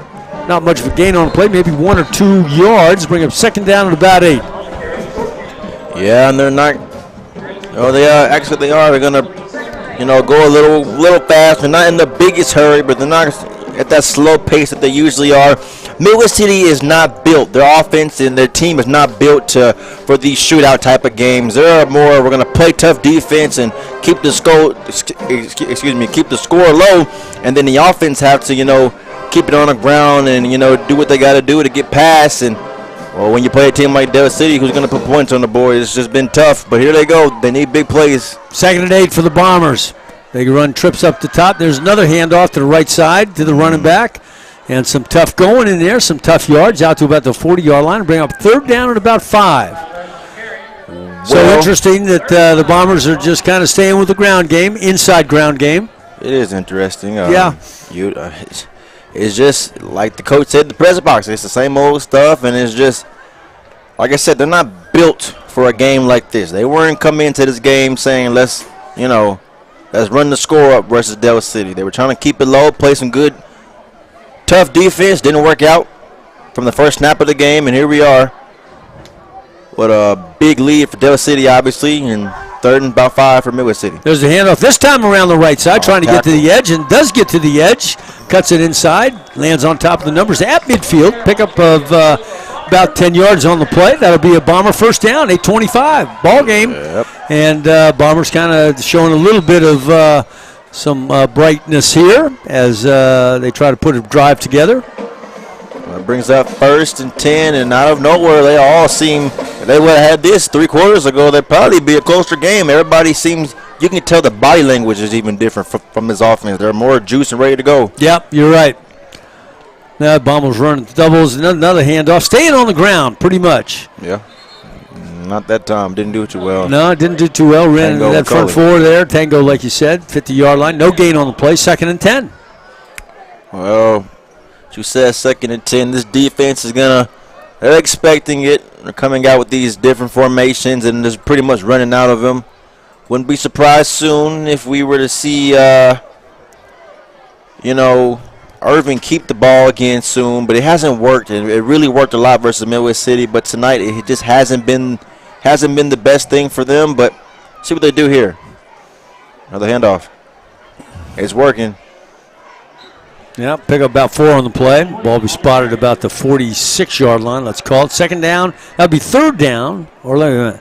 Yeah, 3rd down and about, call it 7 or 6. 3rd and short coming up, and Del City making some adjustments, flipping sides to match the formation of Midwest City. And Foreman's going to have that one-on-one with the big guy. Yeah, I wouldn't be surprised here if we got another run. If the fullback went to the left side and the running back got the carry. There's a handoff again to the run back off the right tackle.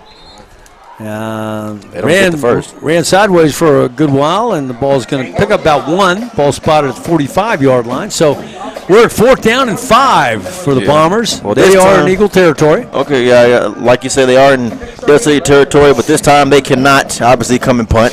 It's time to go for it. Here on the 4th down, and I think this is their second time going for it on 4th. I think they did earlier in the game, perhaps, but here we go to come out with that formation that they were in a lot in the first quarter. Trying to get them to jump. Doesn't work. Play clock at 6. All right, here we go. You gotta hurry. Oh, they're trying again. They'll Timeout. probably call timeout. And they do call a timeout. So 5:59 left in the ball game. 41-0, Eagles on top. We're going to take commercial breaks. When we come back, you'll be watching Del City football on the Oklahoma Sports Network.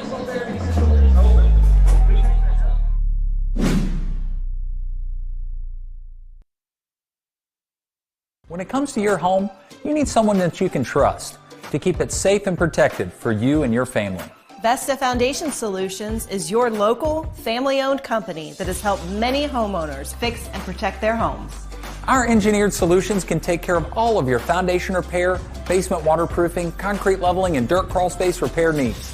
We take pride in getting the job done right, and you'll always be protected with up to a 75-year warranty. Contact us today for a free estimate.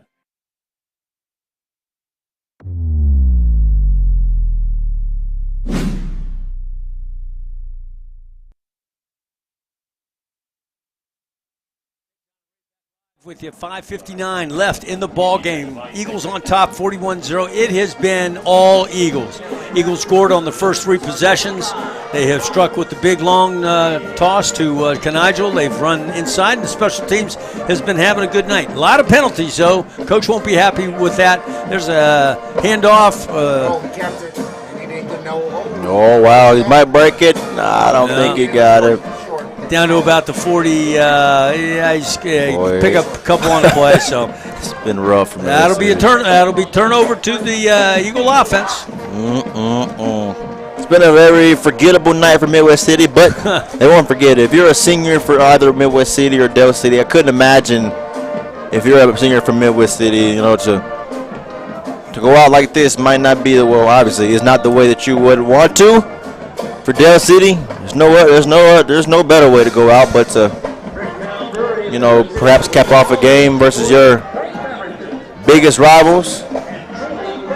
And I'm sure a lot of people are waiting for the very exciting, perhaps could be game versus Carl Albert in Del City in the future, perhaps in the postseason.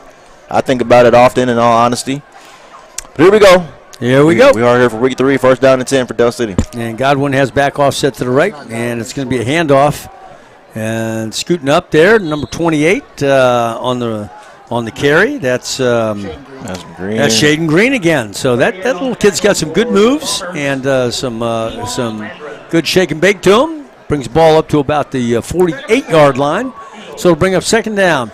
You said this many times, Ray, one thing that I appreciate the things that you say on the broadcast, but you've always said that as long as you leave it all on the field, as long as you go max effort every play, then you have nothing to hold your head down and everything to hold your head up high because you did the very best, the absolute best that you could. I've heard you say that many times. Mm-hmm. All right, so here we go. We got 2nd and 7. Godwin hands it off again to Shaden. Shaden finds some running room. He spins out to about the 45-yard. He's going to pick up the 1st down, move the chains. 4:26 left in the ball game. He looks good wearing that 28 jersey for sure. There's a quarterback change. George Goldsby is in here at quarterback as they took Kalen Godwin out. George, who is very good and prominent. Boy. He's an athlete as well. And you're right. It's fun to watch either of them play. And I'm a big fan of both. Me too. And interesting to see what he'll do here. I don't expect him to use his arm much because not much of a need to. That's right. But, he can hand the ball off all he wants to. 1st and 10. Goldsby in gun, takes a snap, hands it off again. Got some running room out here. Green out to about the 38-yard line, number 28. He's only a sophomore, so that kid's got some room to grow here on the Eagle offense. One thing about Goldsby, if I might, great kid.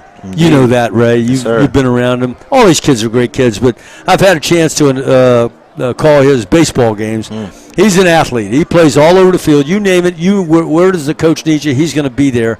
And it is fun to watch him play baseball. He can play baseball at the next level. Of course, he can play football at the next level. Yes, he can. And but anyways, he's a great, fine young man. It's fun to watch him in the hallways. Great example for the younger class, as are all of our seniors and juniors on the Del City Eagle football program. There's another handoff to Green up the middle. He's bouncing outside. He got a little run room. He passed the 25-yard line, down 30 yards, still on his feet, down the sideline. He runs out of bounds, down around the 20-yard line, it looks like. We'll see where they spot it. Big first down yardage on that carry. It's just something else is watching Green. He's just, I mean, pretty quick, isn't he? Literally, if we didn't have Braylon Adama, you would be just fine. It's just the three-man rotation, that running back, and then this little duo of Adama and Green is going to be a problem for defenses in the long run, as Midwest City has found out. This Del City offensive line, I got to give my credit, because I definitely did. In the first two games, I definitely just made it aware that they had some improvement, some room to improve, and they definitely have done that. They came out this week with a different attitude, obviously, and they have brought it to Midwest City. Again, and Midwest City has bent over for them, and they have allowed Del City to just push them around the entire game, and it's shown. Here we go, Green right again. Up the middle is Green again. Great execution by Goldsby on the play clock. Snapped it with 1 second left on the play clock. And 1:56 left on the game clock. So, Ray, guess what? We're going to go 3-0, as you see, with a big win tonight. 41-0, it looks like. It'll be the final. We'll see. They might score here. Who knows? Yeah, but Coach Jones might be a little greedy. Yeah. But you know what? Like you say, the kids got to play. You can't you can't go out there and tell the kids, hey, don't score. You got you call play. Everybody does their thing. That's the way high school football is. If I'm the head coach, I'm trying to score here, because what do we have to lose? I just the game is not going to happen. So just go ahead and do what you got to do. I don't see the need to throw the ball or anything, but they can run it all day, and it works just like that. Here they go, 11-yard shot from the end zone. Yeah, Green down, still in the red zone, down to the 11-yard line. The red zone again is brought to us by Gregory Sporting Goods, your local go-to sporting goods store since 1981. So we're inside 1 minute here, and the play clock hasn't started yet. So there's the play clock, so the time difference is 20 seconds. We'll see how they play this. Again, don't go away. We will have Tessa talking to the winning coach. Yes. And the winning coach will be Coach Robert Jones. Coach Jones, you bet. And we're going to keep Ray up here in the press box. And let's see. I guess they're probably going to take a knee here. Oh, that's the best formation in football, as we've been told before. That victory formation. Just very good. Here we go with 20 seconds to this ball game. It's just been one of those games. And Del City did it again. They take the knee as Godwin.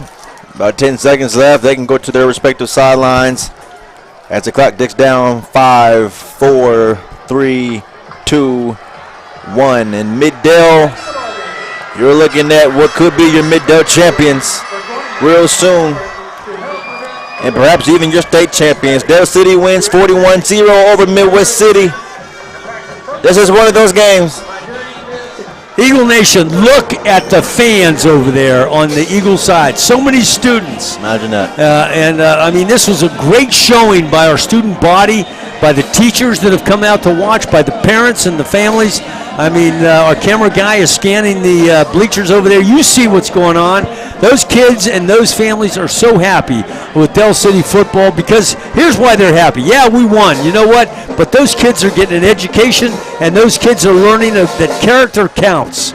In the locker room, on the field, in life, character matters. And in Coach Jones' program, it's all about character. Don't show me your talent, show me your character. He doesn't want you to be a character. He wants you to be a player of good character. That's Coach Jones, and that's the beauty of Del City football, Ray. Indeed it is, and it's just good to see some of these old guys rekindle relationships with some of these former players and coaches. And again, it's just nice to see, the tables turn. Midwest City, they owned this rivalry for nearly a decade, y'all. And then just like that, about 3 years ago, Del City flipped it. Times have changed, tables have turned, and it's a different picture here in Mid-Dale. Del City, they got it, 41-0.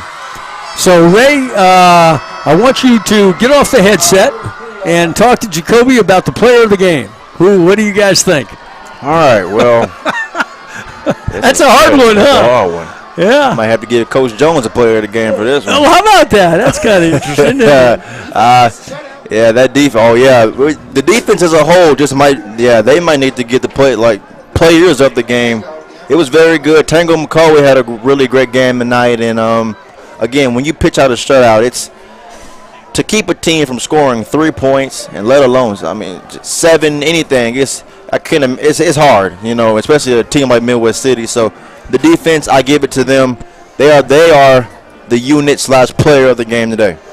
Okay, so I heard you say Tango McCauley. Are you going to give Tango McCauley the player of the game? Yeah, I think I'll give it to Tango. Okay. Tango McCauley, player of the game. Oh, look at number 4, Adama. Raylan. Did I say that? How do I say that? Adama. Great job. He does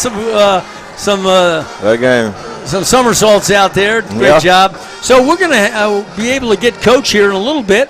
As you see, the Midwest City coach is on the field with his team in a U shape out here on their numbers, talking about the game, and we'll be able to get Coach Jones up with Tessa. She's following. You can see Tessa down there on the 35-yard line or so, and when she gets Coach Jones, and we'll have that. A couple of things while Coach is talking to his team. We got to give a shout-out to the player of the game, to Rose State College. And let me tell you about Rose State. I teach over there in the summertime. I'm adjunct physics and math teacher. So all you kids that are thinking about going over there, obviously you don't want to take my class.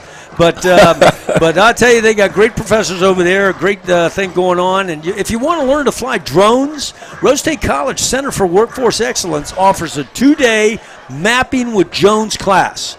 And that's the Dean of Engineering and Science. Dean does a great job and teaches the basics of drone flying, aerial photography, and drone mapping.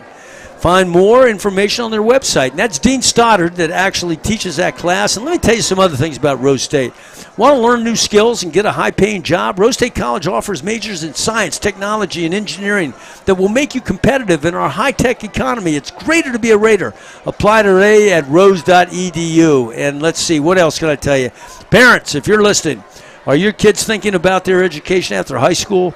Check out Rose State College. With great degree programs, world-class professors, and fantastic scholarship options, Rose State College earned a top 3 undergraduate program ranking alongside OU and OSU. Think about that, parents. Rose State is a great place to extend your education. Learn more at rose.edu.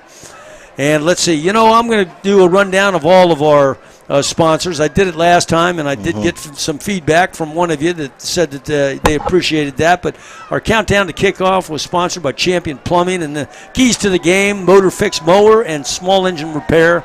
Coin Toss was by Diversity Cuts. Starting lineups, Malone's Property Management. Instant Replay, Triple Elite. Kickoff, U-Sparkle Boutique.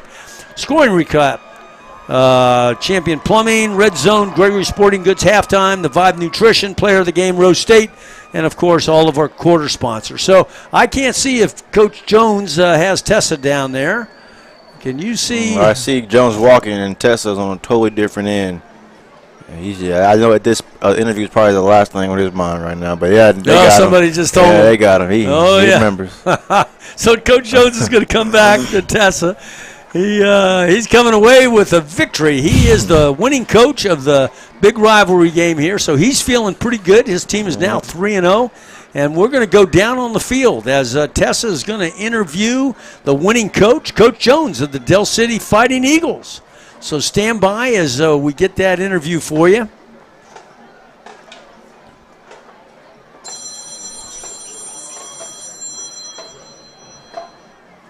Hi, Jacoby. We're ready.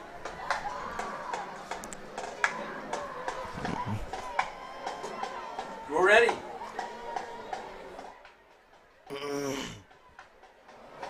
Oh, the Oklahoman's talking to Coach Jones right now.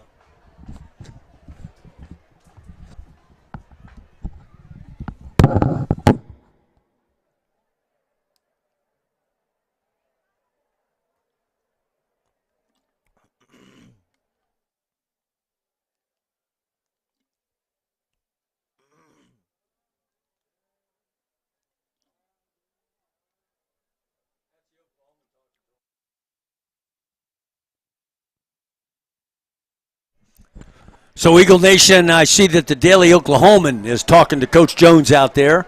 And so when Coach Jones is finished with the Daily Oklahoman, hopefully he'll come over and talk to Tessa with the Oklahoma Sports Network. And we'll see. We're going to stay right with you. You know. We are. Yeah, you bet. Hey, Ray, enjoyed calling the game with you tonight. As always, you do a great job. And thank you for hustling down and being down here after your classes. Yes. I enjoy it. Look forward to it every Friday. Yeah, we look forward to having you in the booth, Ray. Well, we await for the interview with Coach Jones. Okay, let's see what else can we talk about. Well, we can talk about the health of our football team. It looks like we got away with no injuries. At least that's what it looks like up here. And a lot of championship teams usually have very few injuries, and that's how they end up being pretty successful. You know, a lot of those championship teams that you see in college football and NFL and high school football, you know, those guys don't have a lot of – they're usually healthy. I'm not sure if that's – I mean, that can go back to, you know, your strength and conditioning program in the summertime and in the fall and spring and everything, you know, stuff like that. And then how the things that you do over the course of the summer and the off season to keep yourself healthy and then I guess just being blessed, honestly, you know, those kind of things you just really can't control at times. So I feel like this is going to be a good year for Del City in terms of injuries, as it has been, honestly, for many years, as long as I can remember. I don't recall us ever having just horrible season-ending injuries to any of our players and to a lot of players, and that's something that we can fortunately say, and I hope that we can continue to say. I think Tessa's about to get Coach Jones. Okay, here we go. So the LA Oklahoman's done, and Coach Jones is walking over there by the Oklahoma Sports Network, and she is going to interview Coach Jones here. She's maybe she's talking. Looks like she's getting ready to talk to McCulley over there.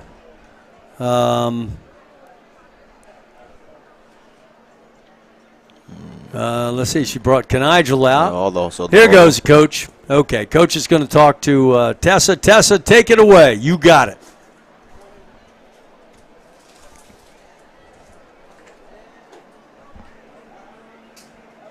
Congratulations. That's a huge win right there. You know, going into tonight, Del City, Midwest City, they're calling it the battle for Sooner Road. How did that play into tonight's game, you think? Well, I don't think it played into it on our side. You know, our motto's been all year, we're focusing on ourselves. You know, we want to focus on the things we can control, and that's our attitude, that's our effort, and the way we condition. And we feel like anybody we play against, if we take care of those three things, we have a chance. So we really didn't even talk about Midwest City all week. We just talked about our technique and how we need to practice with great effort and have a positive attitude and be a great teammate. And we did that against Choctaw and Booker T. So that seems to be the ingredients that's working for us, so we're going to continue to do that all season. And then also another thing is, of course, everybody talks about that defensive front. It's a great defensive front. Your offense is stringing a lot of things together. But tonight, I think your kicker really showed through. How do you think he poses a weapon against other teams later on in your season's play? Well, I think anytime starting off with kickoff, anytime you can have a team starting from the 20-yard line when you get touchbacks, it lowers the percentage of them scoring because they have to drive 80 yards. And then when you can kick, I don't know how long the field goal was, but anytime you can get field goals in high school and you get those 3 points, it's just a weapon for us. And, you know, as far as our defensive line, you know, I'm a perfectionist. There's a lot of things that we can clean up. I think on the year we have like 15 missed sacks. So that's a lot of things that we can clean up. So I'm excited how they play tonight, but I need to get up and watch the film and see what we can clean up on some of those mistakes as well. Thank you very much, Coach. Congrats. Back to you guys. Okay, great job down there, Tessa. We got it back up here. And let's see, Jacoby, are you going to interview Tango out there? Looks like it. Yeah, I think we got Tango. Go ahead, take it away, Tessa.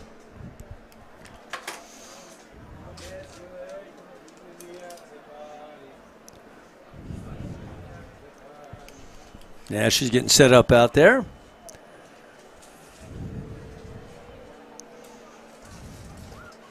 Jacoby's talking to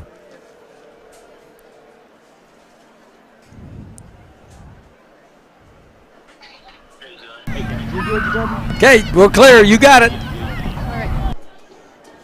Down to you, And down Tessa. here on the field with Tango McCauley at Dell City, you know, tonight y'all had a big win here. Your defensive front definitely runs the game for you guys. What do you think the key is to just being present always, posing a threat to that offense? I just think effort and getting to the ball. Coach Jones, we preach pursuing to the ball, like getting all 11 to the ball every time, and just working as a team, communicating, and just being disciplined. That's really all it is. It's nothing special. And then kind of off the field, what's your leadership role like, you know, being a senior? How does that change things for you this season as opposed to past seasons? I'm at a new team, but these kids are like my brothers already. We off the field, on the field, we're just like this. We preach leadership as seniors as a whole. It's not just me. We got a lot of leaders. Kanijah, Jaden Foreman, Jaden Sweet, Owens, and our quarterback Dede. They're all leaders. Coach Jones preached that, and he's just a really good influence on us, and that's where we get our leadership from. Thank you so much. Congrats on your big win. Back to you guys. Okay, Tessa, we got it back here. Great job. Just a really great job tonight. So, ladies and gentlemen, player of the game brought to you by Rose State College was Tango, Big Tango McCauley. And we're going to probably say goodbye here. So for all of you that have tuned in tonight, we're going to get final thoughts from Ray here in a second. But a great, great win for Dell City High School. Dell City High School student body came out in full force to cheer us on. And it was just a great win. 3-0, Ray. 3-0, and it's well-deserved for these Dell City Eagles. Can't wait as we go on the road again soon at Tulsa Memorial, I believe, or Tulsa Central, something like that, I believe. We'll figure it out, but we'll see you all soon here on the Oklahoma Sports Network. It was a great call. Great game, great call, and can't wait to get back on the road again.